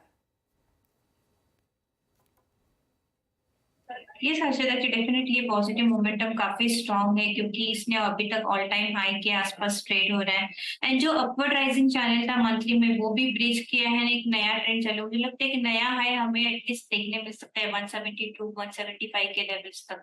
तो जिनके पास भी लॉन्ग पोजीशन है डेफिनेटली होल्ड ऑन करना चाहिए क्योंकि कोई कुछ भी साइन ऑफ रिवर्सल मुझे नजर नहीं आ रहा है, डाउनसाइड कोई सेलिब्रेशन नहीं नजर आ रहा है। तब जब तक 154 बरकरार है, सपोर्ट लेवल से इंटैक्ट है, तब तक अपने लॉन्ग पोजीशंस होल्ड ऑन करना चाहिए मिनिमम 165-175 के टारगेट्स के लिए। पीएफसी की अगर बात करें तो पीएफसी एक स्लो मूविंग काउंटर है। लास्ट 2-3 दिनों से हमें देखने के हमें मिल रहा है कि एक 202 के लेवल्स और 204 के लेवल्स में ये काफी स्टक हो चुका है, कंटिन्यूस वो हाई बनाते नहीं जा रहा है। तो आई बिलीव एक बार 204-205 के लेवल्स ब्रेकआउट हो जाएंगे तो हमें एक और पॉजिटिव मोमेंटम रैली देखने मिल सकती है जो कि स्टॉक को लेके जा सकते हैं 210-215 के आसपास तक। तो जिनके भी लॉन्ग पोजीशन से एटलीस्ट करंट लेवल पे आई विल सजेस्ट कि पार्शियल सब प्रॉफिट्स बुक कीजिएगा। Another partial you can hold on 195 का ट्रेलिंग स्टॉप लॉस रखिएगा एंड होल्ड कीजिएगा for immediate target of 210 and 215 levels. चलिए पीएफसी की बात होगी। बाय द वे सुबह आशीष भैती ने सस्ता ऑप्शन जो एक्साइड का लिया था 217.5 का वो कॉल था, वो एट द मनी था उस समय ऑप्शन, और उसकी 7 रुपये के टारगेट थे उनके, वो 7-7.5 रुपये के टारगेट वो हिट हुए हैं। तो इसी पर्सपेक्टिव से स्टार्ट करते हैं 4 का चौका और लेते हैं सस्ता ऑप्शन आज का। और मानस आपके जिम्मे है ये सस्ता ऑप्शन, बताइए क्या ऑप्शन ट्रेड होगी? देखिए सस्ता ऑप्शन के लिए आरईसी लिमिटेड के ऑप्शन में खरीदारी करेंगे। 160 वाला कॉल ऑप्शन आरईसी लिमिटेड का खरीद सकते हैं क्योंकि यहाँ पर कंसोलिडेशन 5-6 दिनों का हो गया और अब जब ब्रेकआउट देखने को मिला है तो आई थिंक यहाँ पर 7-8 रुपए का आपको जरूर देखने को मिलेगा। तो आरईसी लिमिटेड का 160 का कॉल ऑप्शन 2.50 रुपए का ट्रेड हो रहा है। यहाँ पे 90 पैसे का आपको स्टॉप लॉस लगाना है और 5.5 रुपए के टारगेट सेट करने हैं। आरईसी लिमिटेड का 160 का कॉल ऑप्शन। 160 का कॉल ऑप्शन, इसी की हम चर्चा कर रहे थे और एक अपॉर्चुनिटी मानस ने आपके लिए ढूंढ दी है कॉल के जरिए ट्रेड करने की आरईसी में। श्रीकांत आपकी बारी, बताइए एफएनओ सुपरस्टार। बिल्कुल, तो अगर इस पर्टिकुलर लेवल्स पे अगर कोई स्टॉक यहाँ से अच्छा परफॉर्मेंस दे सकता है तो वह एलआईसी हाउसिंग फाइनेंस जो 388-389 के करीब ट्रेड कर रहा है। आफ्टर वेरी लॉन्ग टाइम इसने एक बड़े कंसोलिडेशन को ब्रेक किया है, वॉल्यूम्स में बढ़ोतरी बन रही है और प्राइस पैटर्न क्लियरली इंडिकेट कर रहा है कि ये बुल्स ग्रिप में जा रहा है। करंट लेवल से 388, 389 या 390 तक भी इसे खरीदे। टारगेट्स नजर आते हैं यहाँ पे 400-405 के और स्टॉप लॉस हमें यहाँ पे रखना पड़ेगा एट 382। तो अच्छे रिस्क रिवॉर्ड रेशियो के साथ एलआईसी हाउसिंग को करंट लेवल से खरीदा जा सकता है। ओके, आपने एनबीएफसीज में एचएफसीज के चंक में फोकस किया। एलआईसी हाउसिंग फाइनेंस 389, यस ये भी आप समझ लीजिएगा कि फरवरी मिड के बाद की हाईएस्ट ट्रैजेक्टरी जो टेस्ट की थी इसने एक बार फिर से 16 मई को उसको रीटेस्ट करता हुआ 398 डे हाई। शानदार मूव इस स्टॉक में। स्वाति के पास चलते हैं, आज के चार्ट का चमत्कार पिक करेंगे। स्वाति क्या पिक कर रहे हैं आप? इस स्टार्ट के चमत्कार में मैं और एक बाय कॉल देना चाहूंगी जो कि दीपक एनटीआर पे जो अपन डिस्कशन कर ही रहे थे। ये काउंटर काफी स्ट्रॉन्ग प्लेसमेंट है। वीकली चार्ट्स देखोगे वीरू जी, एक तो राउंडिंग बॉटम फॉर्मेशंस बना है जो कि इंडिकेट करता है कि स्ट्रॉन्ग काउंटर है एंड बॉटम फॉर्मेशंस काफी स्ट्रॉन्ग है। ये काउंटर में हम ये भी देखा जाए कि 20 डीए में एक बार टेस्ट करता है वापस high top high bottom formations में चल रहा है। मुझे लगता है इसमें यहाँ से हमें काफी 100 पॉइंट्स का मिनिमम मोमेंटम देखने मिल सकता है जो कि स्टॉक को लेके चलता है 2340 के आसपास तक। तो करंट लेवल पे बाय कीजिएगा, 2190 का स्टॉप लॉस प्लेस कीजिएगा for immediate target of 2340। Okay, और मिड कैप फंडा के लिए अब मयूरेश के पास चलते हैं। मयूरेश अनुज जी, फर्टिलाइजर स्टॉक्स रडार पे है हमारी स्विंग टीम के, और मोमेंटम के हिसाब से हमें लगता है आरसीएफ को जरूर ध्यान में रखना चाहिए।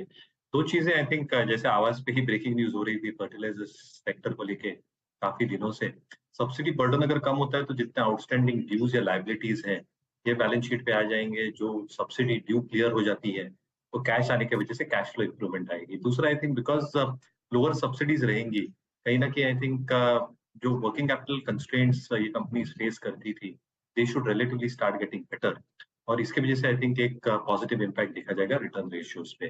Third, input cost, phosphoric acid हो, रॉक फॉस्फेट हो, सल्फर हो, अमोनिया हो, अच्छे खासे गिर चुके हैं, और इसलिए I think along with LNG prices, जो गैस प्राइसेस में भी एक अच्छी खासी आई थिंक एक कमी देखी गई है। कहीं ना कहीं I think farm gate prices अगर कांस्टेंट भी रहते हैं तो आई थिंक एक पूरी लेवरेज बैलेंस शीट पे जरूर आ सकती है। बोथ आई थिंक जो बैलेंस शीट परफॉर्मेंस रहा है आरसीएफ का ये वित्त वर्ष के लिए, 17.5 रुपए का ईपीएस पोस्ट किया था कंपेयर टू 12.73, हमें लगता है कि कंसिस्टेंट परफॉर्मेंस शायद ये वर्ष भी आरसीएफ कंटिन्यू कर सकती है। And looking at the sum of parts value, I think जो इनके पास लैंड बैंक है, जो ऑप्शनैलिटी वैल्यू बनती है स्टॉक प्राइस में, ये आई थिंक सराहनीय है। Last but not the least, I think dividend yield जो 5% के आसपास है, ये डाउनसाइड रिस्क को प्रोटेक्ट करती है। तो आरसीएफ एक चुनिंदा पिक है हमारी तरफ से। 127 की टारगेट, 107 का स्टॉप लॉस। क्लियर डिस्क्लेमर, ये नोट हमारे क्लाइंट्स के पास गई है, मेरी पर्सनल होल्डिंग स्टॉक है बिल्कुल। ओके, चलिए, तो ये इस समय मयूरेश की पिक। आप एक काम करते हैं फिर फटाफट से रिकैप कर देते हैं आपके लिए जो सारी की सारी ट्रेड्स यहाँ पर डिस्कस हुई है आपके लिए। सबसे पहले मानस ने सस्ता ऑप्शन में लिया आरईसी का कॉल, 160 का कॉल, 3 रुपये का रेट इस समय, 5.5 का टारगेट, स्टॉप लॉस 1 रुपये से थोड़ा सा कम। उसके बाद एलआईसी हाउसिंग फाइनेंस पर श्रीकांत चौहान ने एफएनओ सुपरस्टार में बेट लगाया और यहाँ पर 400, 405 के टारगेट, 382 के टारगेट। स्वाति होतकर ने दीपक नाइट्राइट चुना चार्ट का चमत्कार में, 2340 के टारगेट्स और 2190 के स्टॉप के साथ। और मयूरेश ने आरसीएफ इस पर दाम लगाया और ये एक ट्रेड इस समय। निफ्टी फाइनेंशियल सर्विसेज इंडेक्स पर नज़र रखिए, 3 PM मूव आने की तैयारी शायद कर रहा है ये इंडेक्स, शायद कर रहा है। अभी 19,450 इसने क्रॉस किया, 19,466, 19,500 पर बड़ी कॉल राइटिंग हुई है। अगर 19,500 अगर इस इंडेक्स ने निकाल लिया आज हर्षदा, तो फिर ये बैंक निफ्टी को सपोर्ट करेगा ऑब्वियसली, और बैंक निफ्टी अब ग्रीन में आ गया, 53 पॉइंट ग्रीन में बैंक निफ्टी, और क्लियर कट उसका इम्पैक्ट इवन निफ्टी पर 18,772 पर अब इस समय। थोड़ा पुश चाहिए मुझे, अगर ये मिल जाए, ये फिन निफ्टी की वजह से मिल जाए, किसी वजह से मिल जाए। पिछली 3 एक्सपायरीज काफ़ी अच्छी रही हैं फिन निफ्टी की, 3 PM मूव काफ़ी अच्छा रहा है, और बस ये 19,500 अगर निकाल दे तो मज़ा आएगा। वैसे 19,500 की कॉल 2 रुपये की है, जिसने बेचा हुआ है वो एक बार तो डर रहा होगा कि 2 रुपये पे बेच तो दिया मैंने, लेकिन अगर ये क्रॉस हो गया तो शायद ना हो क्रॉस, तभी इतना कन्विक्शन है। लेकिन क्लियरली लोअर लेवल से अच्छी रिकवरी इस समय मार्केट में दिख रही है आपको। एक बहुत बड़ा मूव की तैयारी यहाँ पर मार्केट करता हुआ। अच्छा, ब्रेक का वक्त हो रहा है, लेकिन BEL स्क्रीन पर फ्लैश हो रहा था। स्टॉक आपकी स्क्रीन पर रखते हैं क्योंकि 5,900 करोड़ के ऑर्डर का अपडेट कंपनी ने दिया है, 0.5% ऊपर, और 5,900 करोड़ एक साइजेबल ऑर्डर रहेगा। मैं इनफैक्ट प्रेस रिलीज पढ़ रही हूँ तो इसके अंदर आकाश प्राइम वेपन सिस्टम्स के लिए 3,914 करोड़ का ऑर्डर है। ये इनफैक्ट इनको 2 regiments of improved Akash weapon systems तैयार करनी है। BDL से अपग्रेड्स आते हुए दिखाई देंगे। इस पर्टिकुलर ऑर्डर की जो साइज है वो 3,914 करोड़ की है। याद रखिएगा, एक all weather air defence system तैयार किया जा रहा है, इंडिजिनस सिस्टम है ये आकाश का, और उसको लेकर दरअसल कंपनी के हाथ अच्छे खासे ऑर्डर्स पहले भी लगे हैं, और यहाँ पर 2 और रेजिमेंट्स इनको तैयार करके देनी है। इसके अतिरिक्त 1984 करोड़ के कुछ और ऑर्डर्स हैं, इसीलिए हमने देखा है कुल मिलाकर वो 5,900 करोड़ के ऑर्डर्स आते हुए। डिफेंस कंपनियां वैसे भी फोर फ्रंट पर हैं, हमने खूब चर्चा भी की है पिछले हफ्ते, कंसिडरिंग प्रधानमंत्री नरेंद्र मोदी की वो US यात्रा शुरू हो गई है, वहां पर कई सारे सौदे साइन और अनाउंस होते हुए दिखाई देंगे, तो ये लाइमलाइट में है। गाबा साहब, ये तो आपका टॉपिक रहा है पिछले कुछ दिनों में, BEL 125 पर एक बड़ा ऑर्डर इनके हाथ लगता हुआ। हाँ, मेरे ख्याल से बाय मोड पर है, डिप्स मिलती है, खरीदारी का मौका है, ऑल डिप्स बायबल, ट्रेड करा है 125, क्या ये 130 तक जा सकता है? बिल्कुल जा सकता है, और डिप्स मिले तो ये मौका है खरीदने। मेरे ख्याल से डिप्स का इंतजार करना चाहिए और खरीदना चाहिए। अब मूव ऑन है BEL। चलिए एक छोटा सा ब्रेक लेते हैं और ब्रेक के बाद लौट कर आएंगे और मार्केट की बात करेंगे और बहुत सेक्टर्स और स्टॉक पर। बिग मार्केट वॉइसेस में आज हमारे साथ हैं आईएफएल सिक्योरिटीज़ के चीफ इक्विटी स्ट्रैटेजिस्ट और फंड मैनेजर उज्ज्वल शाह। गुड आफ्टरनून उज्ज्वल। मार्केट में शानदार तेज़ी, मतलब मैं एक एग्जांपल दे रहा था, $500 million की ब्लॉक डील ब्लॉक विंडो में एग्जीक्यूट हो गई, वो भी उस सेक्टर में जहां पर टेलविंड नहीं है, और इतनी सारी ब्लॉक डील्स एब्जॉर्ब हो रही हैं। क्या व्यू है आपका मार्केट को लेकर इस समय? क्या काफ़ी पैसा चेज कर रहा है मार्केट्स को? थैंक्स अनुज। और हाँ, बिल्कुल काफी पैसा जो हम सब एक्सपेक्ट कर रहे थे, आपने भी इतनी बार अपने चैनल पे बताया है और इवन हमारा भी व्यू यही था कि एफआईएस के पास ऑप्शन नहीं है ज्यादा। अगर आप दूसरे मार्केट्स देखें तो काफी सारे बड़े मार्केट्स उनके रडार से बाहर हो चुके हैं, और अगर उनको ग्रोथ चेस करना है तो इंडिया एक ही विकल्प उनके पास बचता है जो स्ट्रॉन्गेस्ट ग्रोथ अपॉर्चुनिटी उनको देता है। आप दूसरे बड़े मार्केट्स देख लीजिए, रशिया अभी आउट ऑफ कॉन्टेक्स्ट हो चुका है। चाइना जितना स्लो डाउन और जैसा इकोनॉमिक सिचुएशन है वहां पे, it could be a trade, but कोई लंबे समय के लिए वहां पे निवेश नहीं करेगा। तो अगर हम बड़ी इकोनॉमीज में अगर इन्वेस्ट करना देखें तो इंडिया एक ही ऐसा देश है जहां पे इतने वेराइड सेक्टर्स, इतने बड़े लीडर्स, अच्छे प्रमोटर्स, पेडिग्री वाले, ऐसे ऑप्शंस आपको कम ही मिलते हैं। और इसीलिए जैसे ही ग्लोबल मार्केट्स में इन्फ्लेशन रेट्स थोड़े कूल डाउन हुए, वैसे ही हम लोग देख रहे हैं कि इमर्जिंग मार्केट की तरफ पैसों का रुख हुआ, और उसमें सबसे ज्यादा बेनिफिट भारत को हो रहा है। तो जी अब आते हैं एग्जैक्टली जैसे कि आपने कहा कि इंडिया की एक प्रायोरिटी है एग्जैक्टली राइट नाउ, हम एक प्रीमियम कमांड करते हैं। बट अब इस वक्त आप यहाँ से भी, सिंस रिस्क रिवॉर्ड रेशो शायद अब इतना अच्छा नहीं है जितना अप्रैल के महीने में था, जब हमें एक सरप्राइज रेट हाइक की प्रोसेस में एक पॉज मिला, इस वक्त आपको रिस्क रिवॉर्ड रेशो बेटर किस चीज़ में लग रहा है? अगर फ्री मतलब यहाँ से एक सिरे से नया कुछ एक्यूमुलेट करना हो, या फिर मिड पोजीशंस जहाँ पे लोड करनी हो, वो क्या better risk reward ratio pose कर रहा है? बैंक्स, एनबीएफसीज, रियल स्टेट, एचएफसीज, रियल स्टेट एंसिलरी, अच्छा क्या लग रहा है आपको इस वक्त? वीरेंद्र जी, अगर हम लोग इवन ये लेवल पे देखें तो आप देखिए बैंक्स काफी टाइम से मूव नहीं हुई है। उस सेक्टर में अगर ज्यादा मूवमेंट देखी गई है, लार्ज बैंक्स आप देख लीजिए, उनमें उतनी ज्यादा मूवमेंट नहीं देखी गई है। एनबीएफसी, एमएफआई स्पेस, वो सब जगह पे काफी अच्छी रैलीज दिखी है। बट जो रियल मार्केट मूवर्स है निफ्टी में, जो 40% कमांड करते हैं आज की तारीख में वेटेज, वो है बैंक्स। और आप देख लीजिए रिजल्ट के बाद जो एक छोटी रैली दी थी बैंक्स ने, उसके बाद वो लोग कंसोलिडेट कर रहे हैं। मुझे लग रहा है ये लार्ज बैंक्स अभी भी प्राइम है, वैल्यूएशन वाइज भी अभी भी उतने महंगे नहीं है जितने काफी सारी एनबीएफसीज आज हो चुकी है, और एमएफआईज भी नीचे से काफी अच्छी रैलीज कर चुकी है। एंटायर स्पेस मुझे काफी अच्छा लग रहा है, बट मुझे लग रहा है लार्ज बैंक्स अभी उसमें काफी जगह बची है फॉर नेक्स्ट 1-2 years। अगर कोई इन्वेस्ट करने के लिए देख रहा है तो वो बैंकिंग एंड फाइनेंस स्पेस देख सकता है। ऑटोज में मुझे लग रहा है आफ्टर अ लॉन्ग टाइम हम लोग ऑटो, स्पेशली ऑटो एंसिलरी में भी हम लोग एक अच्छा अपमूव देख सकते हैं। ग्लोबल मार्केट्स जो काफी सबड्यूड थी, वहां से भी डिमांड अच्छी आ रही है, और अपनी डोमेस्टिक डिमांड भी इतनी रोबस्ट है। तो आप सारे ऑटो एंसिलरीज, उनके केपेक्सेस देख लीजिए, और आज अब भी इतनी रैली के बाद भी वो जिस प्रीमियम पे ट्रेड कर रहे हैं, जिस वैल्यूएशन पे ट्रेड कर रहे हैं, वहां पे काफी जगह है उनको अपमूव दिखाने की। लास्टली मैं कहूंगा सीमेंट स्पेस भी लास्ट ईयर पूरा उनकी प्रॉफिटेबिलिटी हिट हुई थी क्योंकि क्रूड प्राइसेस इतने हाई थे, और ये साल उनको एक डबल वैमी जैसा मिलेगा, जबकि केपेक्स स्पेंड इतना ज्यादा होने वाला है गवर्नमेंट की तरफ से। सेकेंड हाफ काफी हैवी रहेगा इंफ्रा स्पेंडिंग में। सीमेंट डिमांड अच्छी रहेगी ये साल भी।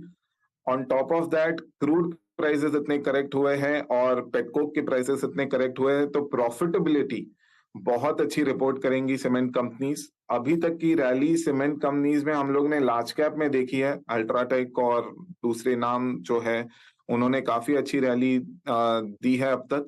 मुझे लग रहा है वैल्यूएशन टर्म्स पे मिड कैप सीमेंट स्पेस में भी हमें ध्यान देना चाहिए। काफी सारी मिड कैप सीमेंट की कंपनीज जिन्होंने बहुत बुरे नंबर्स रिपोर्ट किए थे, उस लो बेस पे वो काफी अच्छे नंबर्स रिपोर्ट करेंगे ये साल, और वहां पे अभी भी वैल्यूएशन गैप काफी बड़ा है between the mid and large cap space.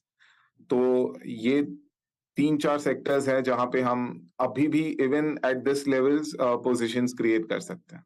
आपने क्योंकि ऑटो मेंशन किया था, ऑटो में ऑटो एंसिलरीज पर आप कितने बुलिश है? क्योंकि अगर ऑटो कंपनियों की बिक्री की रफ्तार बढ़ती हुई दिखाई दे रही है, वो एंसिलरी प्ले में भी वो कन्वर्ट होता हुआ दिखाई देगा, और एंसिलरीज में भी क्योंकि एक यूनिवर्स बहुत वाइड है, किस तरह के स्टॉक्स को लेकर आप इस समय बायस रखते हैं तेजी का? अर्षिता, अगर देखें हम मैं टोटली एग्री करता हूं आपसे। ऑटो एंसिलरी एक स्पेस है जहां पे अभी भी बहुत अपॉर्चुनिटीज है। मेरा बायसनेस थोड़ा ज्यादा रहेगा टू व्हीलर स्पेस की तरफ। आफ्टर अ लॉन्ग टाइम हम देख रहे हैं टू व्हीलर स्पेस में काफी अच्छी डिमांड आई है।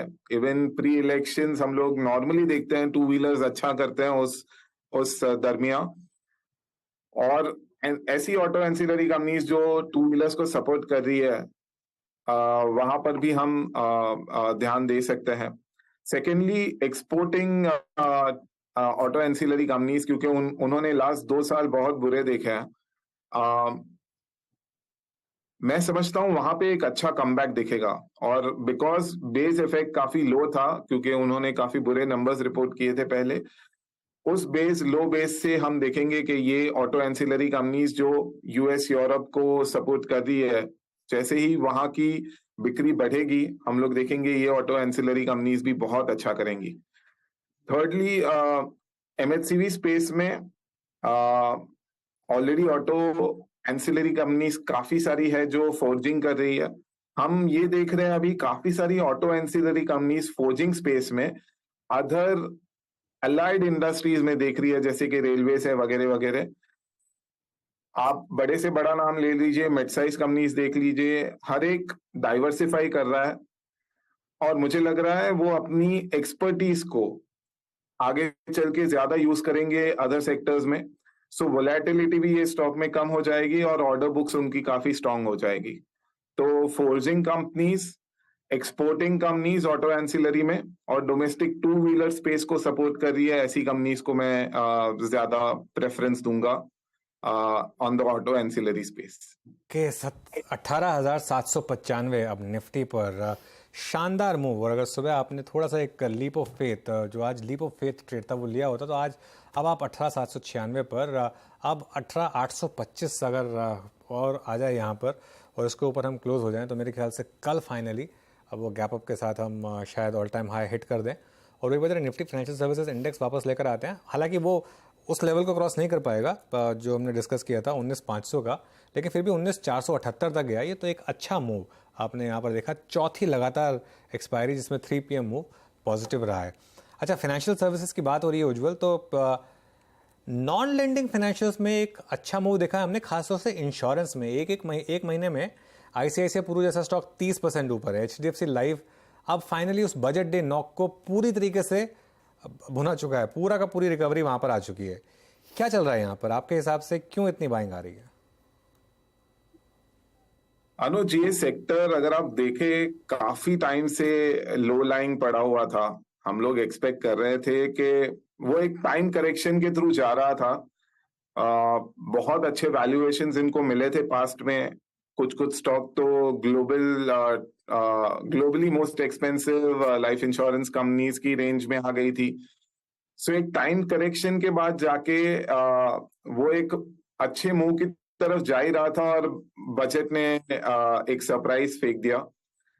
अगर आप लॉन्ग टर्म स्टोरी इंडिया का प्ले कर रहे हैं तो इंश्योरेंस आप इग्नोर नहीं कर सकते, और ये स्पेस में ग्रोथ बनी रहेगी। जो भी मेजर्स लिए गए हैं पोस्ट बजट, अब इन्वेस्टर्स ज्यादा डिसिप्लिन्ड अप्रोच रखेंगे टुवर्ड्स बाइंग इंश्योरेंस, और इंश्योरेंस को इंश्योरेंस की वजह से लिया जाएगा, ना कि एक इन्वेस्टमेंट व्हीकल समझ के। मुझे लग रहा है ओवरऑल इंडस्ट्री के लिए बहुत अच्छा है। स्पेस में ऑलरेडी बहुत अच्छे नाम्स थे जो काफी टाइम से मूव नहीं हुए थे, और एंटायर सेक्टर जब अच्छा कर रहा हो और कुछ स्पेस ना कर रहा हो तो सूनर और लेटर वो भी बाउंस बैक दे ही देता है। मुझे लग रहा है growth rate wise, margins wise, potential wise ये सेक्टर इग्नोर नहीं किया जा सकता, और because the entire BFSI space एक बहुत अच्छे अपमूव से जा रहा था, और ये अकेला एक ऐसा सेगमेंट था जिसने नॉट उतना अच्छे से परफॉर्म नहीं किया in the past as well, वहां से ये एक इंडिया स्टोरी की रैली दिख रही है मुझे। सस्टेन रहेगी फॉर सम टाइम, और we should play out on that. Ujjwal, बहुत बहुत शुक्रिया। और ये जो आपने लास्ट लाइन बोली, ये बिल्कुल मैं इसी से कंटिन्यू करूंगा, ये इंडिया स्टोरी की रैली है। क्योंकि देखिए हर्षदा, आप निफ्टी 18,808 पर, और एक बार ग्लोबल मार्केट देखिए, एक मार्केट ग्रीन में नहीं दिखेगा आपको। एशिया पूरा रेड में, यूरोप पूरा रेड में, डाउ फ्यूचर्स एकदम lowest point of the day, और उसके बावजूद आप निफ्टी देखिए। और एक बार जरा फ्रॉम रिकवरी फ्रॉम डेज लो चला दीजिए एक बार जरा, और वो अच्छा एक और चीज़, ये सिग्निफिकेंस होती है कुछ मूविंग एवरेजेस के भी। 10 डे एक्सपोनेंशियल मूविंग एवरेज, आज सुबह क्यों हम इतना बुलिश थे, क्योंकि क्लियरली एक मतलब आप डिप अगर आपको मिल रही 10 डे एक्सपोनेंशियल मूविंग एवरेज, आप उसको बाय करेंगे। प्लस मार्केट में शॉर्ट्स आ गए थे, कल का जो ट्रेड था उसके बाद कल सिस्टम में काफ़ी शॉर्ट्स आ गए थे। याद है आपको, पिछले हफ्ते भी एक दिन हमने देखा था जिसमें इसी तरीके से मार्केट गिरा था, उसके बाद अगले दिन मार्केट ने उससे ज़्यादा रैली दिखा दी थी। तो ये एग्जैक्टली उसी तरीके से प्ले आउट हो रहा है। और अब आप 18,810 पर, और जैसा मैं कह रहा हूँ थोड़ा सा इसको अगर और पुश मिल जाए 18,825, क्योंकि अब आपने क्या बचा लिया यूएस मार्केट में, आपने बचा लिया कि डाउ जोन्स आज करीब 150-200 पॉइंट नीचे होगा। अगर बाई चांस यूएस में रिकवरी आ गई और उतना डाउन ना प्ले आउट हो वो, तो मुझे लग रहा है कि कल इंटरेस्टिंग हो सकता है। हाँ, बस ये नहीं होना चाहिए कल आज रात को यूएस मार्केट कोलैप्स नहीं करना चाहिए। ये नहीं होना चाहिए कि -135 -86 जो है ये कल को -400 और -150 इतना नहीं हो, तो हमने ठीक ठाक बचा लिया यूएस मार्केट की तरफ से। और अब कल मेरे ख्याल से ओपनिंग टेक में जो रह गया है 2 दिन से, फिंगर्स क्रॉस्ड इस बार हो जाना चाहिए। काला टीका लगा देना चाहिए जिसको हो जाना चाहिए। और साथ ही आप क्योंकि यूएस मार्केट्स की बात कर रहे थे, यूएस से भी बड़े क्यूज आने वाले हैं, क्योंकि प्रधानमंत्री नरेंद्र मोदी वहां पर पहुंचेंगे आज शाम 10:30 बजे इंडियन टाइम के अनुसार। और ऑफ कोर्स कल से वो योगा दिवस किक ऑफ होता हुआ दिखाई देगा यूएन लॉन्च से। प्रधानमंत्री नरेंद्र मोदी ही उस पूरे सेरेमनी का हिस्सा बनने वाले हैं। फिर हम देखेंगे इनकी meeting of course US president Joe Biden के साथ शाम को, फिर कांग्रेस एड्रेस, कई सारी बैठकें, कई सारे लोगों से बातचीत और मिलाव होने वाला है। अब ये इनफैक्ट पूरा इसका ब्यौरा ले लेते हैं कि एग्जैक्टली किन किन चीजों पर डील साइन होती हुई दिखाई दे सकती है, किस तरह के समझौते आने वाले दिनों में हम देखेंगे साइन होते हुए दिखाई देंगे। लक्ष्मण रॉय हमारे इकोनॉमिक पॉलिसी एडिटर हमारे साथ जुड़ गए हैं। लक्ष्मण, बताइए एक इम्पॉर्टेंट दौरा, किस तरह की डील्स होती हुई दिखाई दे सकती है, एंड मोस्ट इम्पोर्टेंटली हम ये भी सुन रहे हैं कि यूएस कॉर्पोरेट की कई बड़ी हस्तियों से भी मुलाकात पीएम मोदी की होने वाली है, तो वहां से भी शायद एक आइडिया लगेगा किस तरह का इन्वेस्टमेंट, किस तरह की पार्टनरशिप अमेरिकी कंपनियों के साथ भारत की होगी। पीएम मोदी का ये यूएस दौरा जियोपॉलिटिक्स के लिहाज से, दोनों देशों के बीच रिश्ते के लिहाज से काफी महत्वपूर्ण है, लेकिन कारोबार के लिहाज से भी ये दौरा काफी महत्वपूर्ण माना जा रहा है, क्योंकि अमेरिका भारत का सबसे बड़ा ट्रेडिंग पार्टनर है। यानी दुनिया के बाकी देशों के साथ जो हम कारोबार करते हैं उसमें यूएस के साथ कारोबार सबसे ज्यादा होता है। 2023 के आंकड़े बता रहे हैं कि हमारा कारोबार, दोनों देशों के बीच कारोबार $129 बिलियन का है। इसमें सर्विस सेक्टर शामिल नहीं है। अगर एक्सपोर्ट इंपोर्ट की बात करें हम, तो अमेरिका को हम कुल एक्सपोर्ट $78.5 अरब का करते हैं, इंपोर्ट सिर्फ $50 अरब का करते हैं। यानी एक्सपोर्ट ज्यादा करते हैं, इंपोर्ट कम करते हैं। काफी बेहतर स्थिति मानी जाती है दोनों देशों के बीच कारोबार को लेकर के। यूएस को हम क्या भेजते हैं? जेम्स एंड ज्वेलरी भेजते हैं, फार्मा प्रोडक्ट भेजते हैं, कपड़े भेजते हैं। और इंपोर्ट क्या करते हैं? उसमें ऑयल इंपोर्ट करते हैं, साथ ही साथ एलएनजी इंपोर्ट करते हैं, गोल्ड इंपोर्ट होता है, ऑर्गेनिक केमिकल इंपोर्ट होता है। दोनों देशों के बीच इन सब ट्रेड के बाद सर्विस सेक्टर की बात करें तो सर्विस एक्सपोर्ट जो है भारत से यूएस को $29 अरब का, यानी $29 अरब का होता है। इंपोर्ट सिर्फ $17 अरब का होता है। यानी सर्विस एक्सपोर्ट में भी एक्सपोर्ट ज्यादा होता है, इंपोर्ट कम होता है। काफी बेहतर माना जाता है स्थिति। निवेश यूएस का भारत में निवेश जो है $60 बिलियन का है। भारत का यूएस में निवेश $40 बिलियन का, यानी दोनों देशों की कंपनी आपस में निवेश भी अच्छा खासा कर रही हैं। और इन सारे रिश्तों के बीच में डिफेंस का रिश्ता जो है काफी महत्वपूर्ण है और तेजी से उभरता हुआ क्षेत्र है। 2008 से पहले यानी क्या है 2008 तक दोनों देशों के बीच डिफेंस का कारोबार नहीं के बराबर था, लेकिन अब ये बढ़ करके $20 बिलियन से ज्यादा को हो चुका है। अब माना यह जा रहा है कि $25 बिलियन तक बहुत जल्द पहुंचने वाला है। इस लिहाज से यूएस में पीएम का दौरा जो है काफी महत्वपूर्ण माना जा रहा है। डिफेंस सेक्टर में प्रोडक्शन और टेक्नोलॉजी ट्रांसफर को लेकर कई सारे महत्वपूर्ण करार होने हैं। उसमें 2 महत्वपूर्ण करार हैं। एक है जी से फाइटर जेट इंजन को लेकर करार हो सकता है। जी से फाइटर जेट इंजन के जो टेक्नोलॉजी ट्रांसफर है, 11 तरह के टेक्नोलॉजी ट्रांसफर के लिए करार होने की संभावना है। इसके अलावा दूसरा जो करार होगा एआई को लेकर के और साथ ही साथ ड्रोन को लेकर करार होने की संभावना काफी ज्यादा है। हाईटेक ड्रोन है, 31 ऐसे गार्जियन ड्रोन यूएस से भारत खरीदेगा। इस बात को लेकर भी संभावना काफी ज्यादा है। इसका औपचारिक ऐलान पीएम के यूएस दौरे के दौरान आपको देखने को मिले। दूसरा महत्वपूर्ण बात, सेमीकंडक्टर के क्षेत्र में माइक्रोन टेक्नोलॉजी के साथ निवेश का ऐलान हो सकता है। माइक्रोन टेक्नोलॉजी जो यूएस की सबसे बड़ी कंपनी है सेमीकंडक्टर के क्षेत्र में, वो 22,000 करोड़ रुपए का निवेश भारत में कर सकती है। इस बात का ऐलान इस दौरे में होने की संभावना है। इन सब के अलावा अगर आप देखें तो कई सारे सीईओज के साथ मुलाकात होनी है। उसमें सबसे महत्वपूर्ण दिलचस्प मुलाकात एलन मस्क के साथ होने की संभावना है, इसलिए क्योंकि टेस्ला भारत में निवेश करना चाहता है और दूसरा ट्विटर के साथ रिश्ते थोड़े से खट्टे मीठे होते रहे। दूसरे सीईओज में अमेजन के सीईओ हैं, गूगल के सीईओ हैं, इन सब के अलावा बोइंग के सीईओ, माइक्रोन टेक्नोलॉजी के सीईओ, इन सबसे पीएम की मुलाकात होनी है। जी के सीईओ भी उस मुलाकात में होंगे, अप्लाइड मटेरियल के भी सीईओ होंगे। ये सारे सीईओज का साथ मीटिंग अलग अलग होगी, 20-20 मिनट की मीटिंग होगी, जो आने वाले दिनों में दोनों देशों के बीच कारोबार बढ़ाने में काफी मददगार साबित हो सकता है। इसलिए कारोबार के लिहाज से पीएम मोदी का ये यूएस दौरा काफी अहम माना जा रहा है। जैम लक्ष्मण जी, बहुत बहुत शुक्रिया पीएम के इस पूरे दौरे की एग्जैक्टली अगर आप देखें जो आइटनरी है वो क्या है समझाने के लिए, बताने के लिए। और फाइनली जब से अगर आप कल से न्यूज़ फ्लो शुरू होगा, योग दिवस भी है, पीएम मोदी का ये दौरा, अमेरिका के पल पल के घटनाक्रम की जानकारी इस CNBC आवाज़ पर आपको मिलती रहेगी। Meanwhile Nifty at day high 18,822 day high पर, बैंक निफ्टी भी स्ट्रॉन्ग 47 अंक ऊपर, 147 अंक ऊपर। अनुज, आज कमांडिंग पोजीशन ली है निफ्टी आईटी ने, मतलब किसी ना किसी के तो शायद सहरे पे आपको बांधना ही पड़ेगा इस तेजी का कारण। आज निफ्टी आईटी ने कमाल किया और निफ्टी 18,822 यानी अब एक बार फिर से उस ऑल टाइम हाई की ट्रैजेक्टरी से मात्र 60 अंक दूर।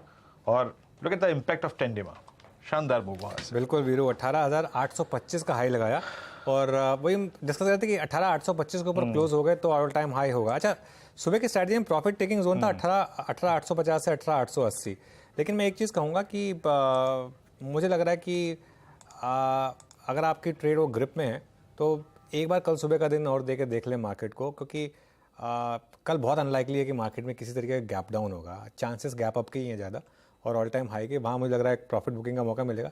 वैसे वरना चाहें तो आप हाफ बुक करके हाफ कल के लिए छोड़ सकते हैं, लेकिन कल बहुत ज़्यादा चांसेस हैं मार्केट के ऑल टाइम हाई हिट करने का। और जैसा हम कह रहे थे, ये कोई ग्लोबल फैक्टर से सपोर्ट नहीं मिला, सारी की सारी मार्केट रेड में, हमारी मार्केट ग्रीन में। और मेरे ख्याल से जो ब्लॉक डील्स एब्जॉर्ब हुई है ना आज, उससे एक बहुत बड़ा एक पॉजिटिव फैक्टर मिला है, क्योंकि सारी की सारी ब्लॉक डील्स एक एक करके एब्जॉर्ब हो गई। आई थिंक उससे बहुत बड़ा फायदा मिला। चलिए यतिन के पास चलते हैं, डीलिंग रूम से क्या जानकारी मिल रही है वो लेते हैं, उसके बाद BTST कॉल देंगे। यतिन बताइए क्या सुना आपने? तो दो स्टॉक्स जहां ऑब्वियसली तेजी का बायस है, सबसे पहले REC, और ये एक फाइनेंशियल सर्विसेज स्टॉक है जो अच्छे मोमेंटम है, नए 52 वीक हाई पे है। और डीलर्स की अगर आप माने तो यहाँ BTST का ट्रेड ले सकते हैं, क्योंकि डोमेस्टिक म्यूचुअल फंड्स यहाँ खरीदारी कर रहे हैं, फंड फ्लो अच्छा है और इसीलिए डीलर्स को लगता है कि शायद 2-4 ट्रेडिंग सेशन में ही यहाँ से 3-4% का अपटिक मिले। तो ये एक स्टॉक है डीलर्स के रेडार पे। इसके अलावा इंश्योरेंस कंपनीज में एक नया जोश देख रहे हैं, खास करके ICICI लोम्बार्ड में, और यहाँ भी डीलर्स जो है वो बोल रहे हैं कि पोजिशनली यहाँ से भी 50 से 60 रुपए की तेजी स्टॉक में हो सकती है। तो यहाँ भी अगर हम देखें तो डीलर्स काफ़ी बुलिश हैं और F-Fresh आपको FI बाइंग भी यहाँ देखने को मिल रही है। तो क्लियरली इंश्योरेंस और NBFC स्टॉक्स क्लियरली फोकस में हैं। पिरामल देख लीजिए, श्रीराम ट्रांसपोर्ट फाइनेंस देख लीजिए, इंश्योरेंस स्टॉक्स काफ़ी दिनों से मूव कर रहे हैं। तो REC और ICICI लोम्बार्ड, इन दोनों स्टॉक्स में डीलर्स जो है तेजी की पोजीशंस खरीदारी करवा रहे हैं। ओके, शुक्रिया यतिन। तो काफ़ी तेज़ी, इनफैक्ट लाइफ इंश्योरेंस के साथ साथ इवन जनरल इंश्योरेंस स्टॉक्स में भी तेज़ी रही है। तो ICICI लोम्बार्ड यहाँ पर भी आपको नज़र रखनी है, ये जानकारी यतिन की तरफ से। चलिए BTST कॉल से ना शुरू करते हैं और शानदार मूव्स मार्केट में इस समय। गाबा सर बताइए क्या बाय करेंगे? बाय करना चाहिए, डिप्स अगर गैप काउंट खुलता है मेरे ख्याल से बायबल है। स्टॉक जो पसंद है इस वक्त मुझे वो है ICICI जनरल इंश्योरेंस, ट्रेड करें 1290। ये 1300 के पार चला जाएगा ऐसा लगता है। स्टॉप होगा 1280 का। Yes, ICICI general insurance. तो आईसीआईसीआई जनरल इंश्योरेंस यानी कि आईसीआईसीआई लॉम्बार्ड वही तेजी बनती हुई दिखाई देगी। इसमें एक मोमेंटम ट्रेड 1300 की तरफ बढ़ता हुआ ये काउंटर साफ देखने को मिला है। श्रीकांत, आपका ट्रेड क्या रहेगा? बिल्कुल, तो जैसे आज मार्केट की रिकवरी बनी है, मुझे लगता है कि यहाँ पे किसी इंडेक्स हेवीवेट के साथ हम लॉन्ग की पोजीशन बना सकते हैं। रिलायंस इंडस्ट्रीज को मुझे लगता है कि लॉन्ग कर लेना चाहिए, जो 2560 के करीब ट्रेड कर रहा है। फ्रॉम 2560 अगर इसमें मोमेंटम अगर बना तो ये वापस 2600 से लेकर 2625 के लेवल्स दिखा सकता है।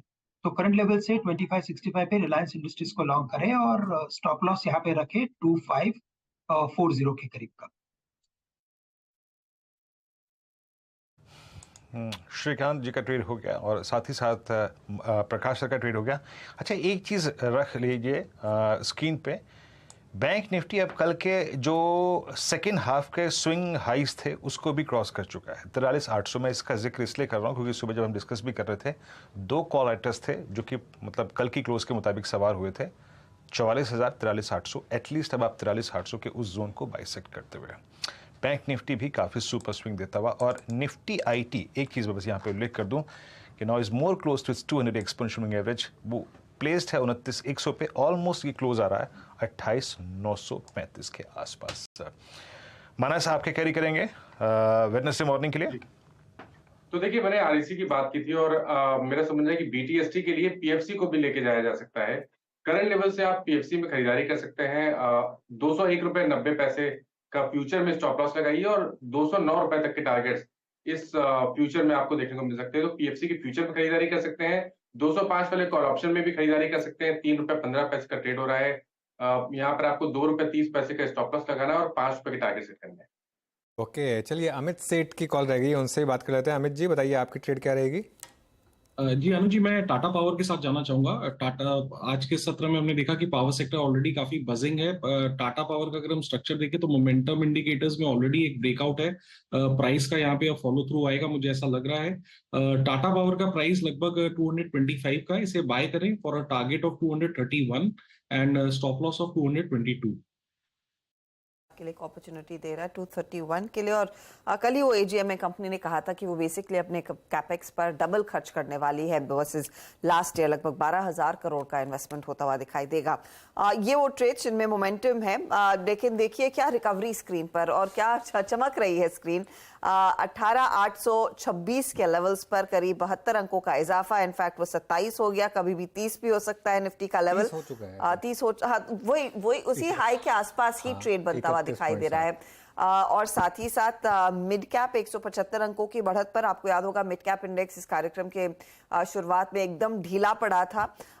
यहाँ पर मोमेंटम लौटा और निफ्टी बैंक में भी एक तगड़ा रिवर्सल देखने को मिला है। तो 57 अंक 58 अंक की दूरी बनी हुई है, लेकिन एक बार फिर ये लेवल्स अचीव होंगे इसकी उम्मीद जगती हुई। बिल्कुल, 43,800 बहुत इंटरेस्टिंग है बैंक निफ्टी पर हर्षदा। ये मेरे ख्याल से जो अगला 200 पॉइंट का जोन है वो पॉसिबल है फिर से एक बार।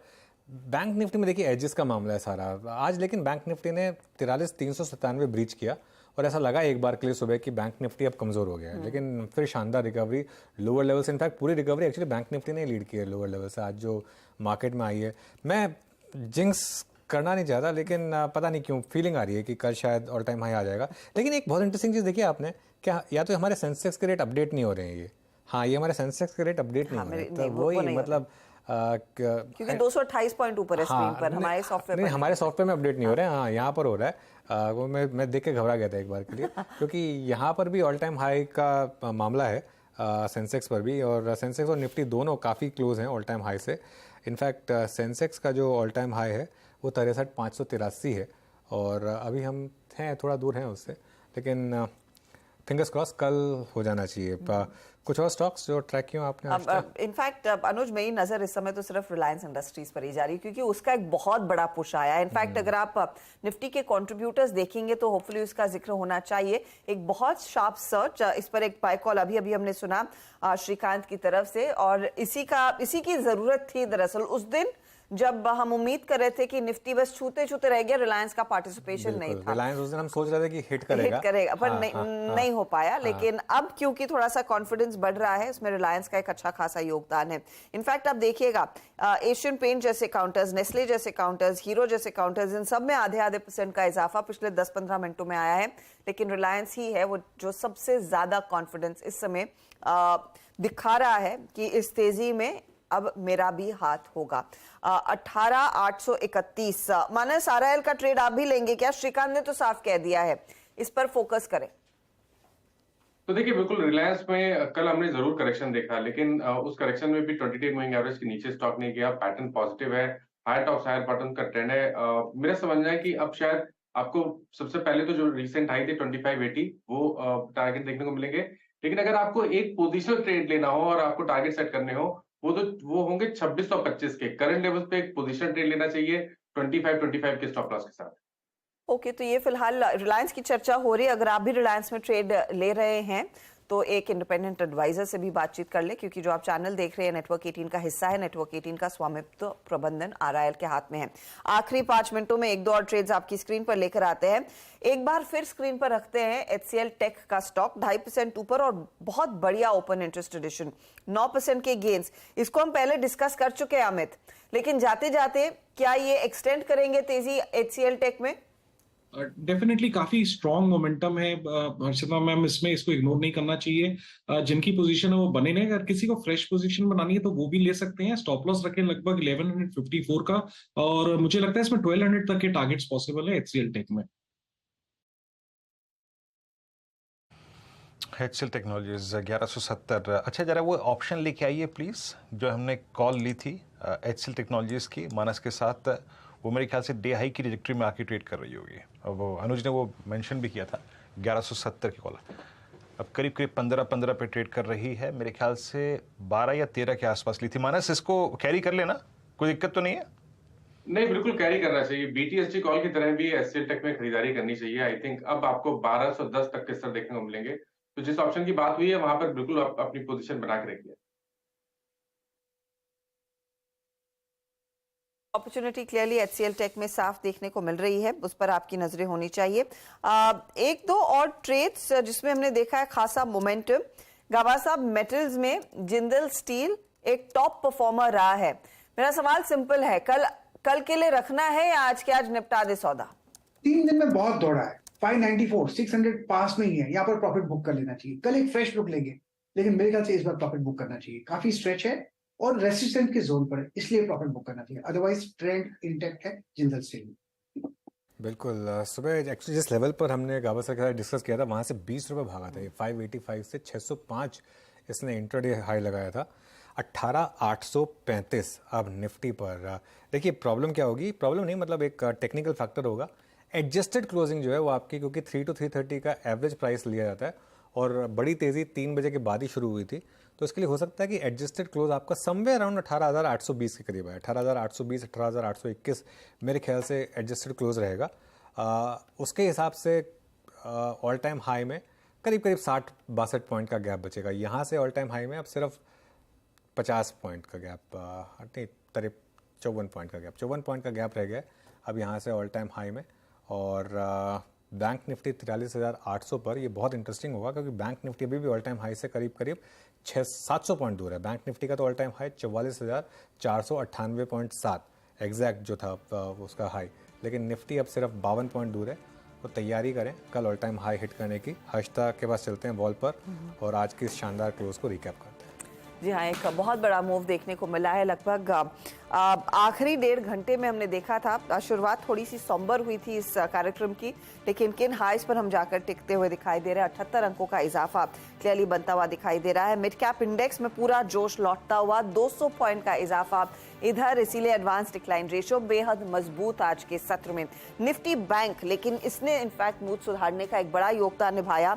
170 अंकों का इजाफा, क्योंकि यहीं पर बार बार गाड़ी आकर अटक रही थी कि निफ्टी बैंक का साथ नहीं है, लेकिन वो हुआ। सेक्टोरली आप देखिए, टेक्नोलॉजी काउंटर्स 250 पॉइंट का इजाफा इधर भी। हम HCL टेक की बात कर रहे थे, लेकिन अगर आप पूरे इंडेक्स को देखेंगे कई और यहाँ पर पार्टिसिपेंट्स रहे हैं।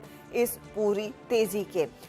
मेटल कंपनियों में अच्छे खासा इजाफा बनता दिखाई दिया था। हालांकि हमारे जानकार कह रहे हैं जाते जाते कुछ थोड़ा बहुत मुनाफा वसूल लेना चाहिए, लेकिन एक मोमेंटम पूरे मेटल इंडेक्स में नियरली 1% तक का इजाफा यहां पर देखने को मिला और सीधे तार जुड़े हुए हैं चाइना में जो रेट कट होता हुआ दिखाई दिया है।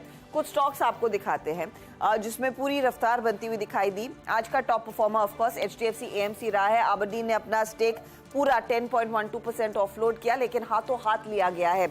यहां पर उन शेयरों को 12% के गेन्स 2113 हो गया। हम बात कर रहे थे कि 2220 तक पहुंचना चाहिए, तो वो अब लक्ष्य ज्यादा दूर है नहीं। एक अच्छा खासा मोमेंटम HDFC AMC पूरे दिन यहां पर हमने देखा है, बहुत तगड़ी तेजी देखने को मिली है।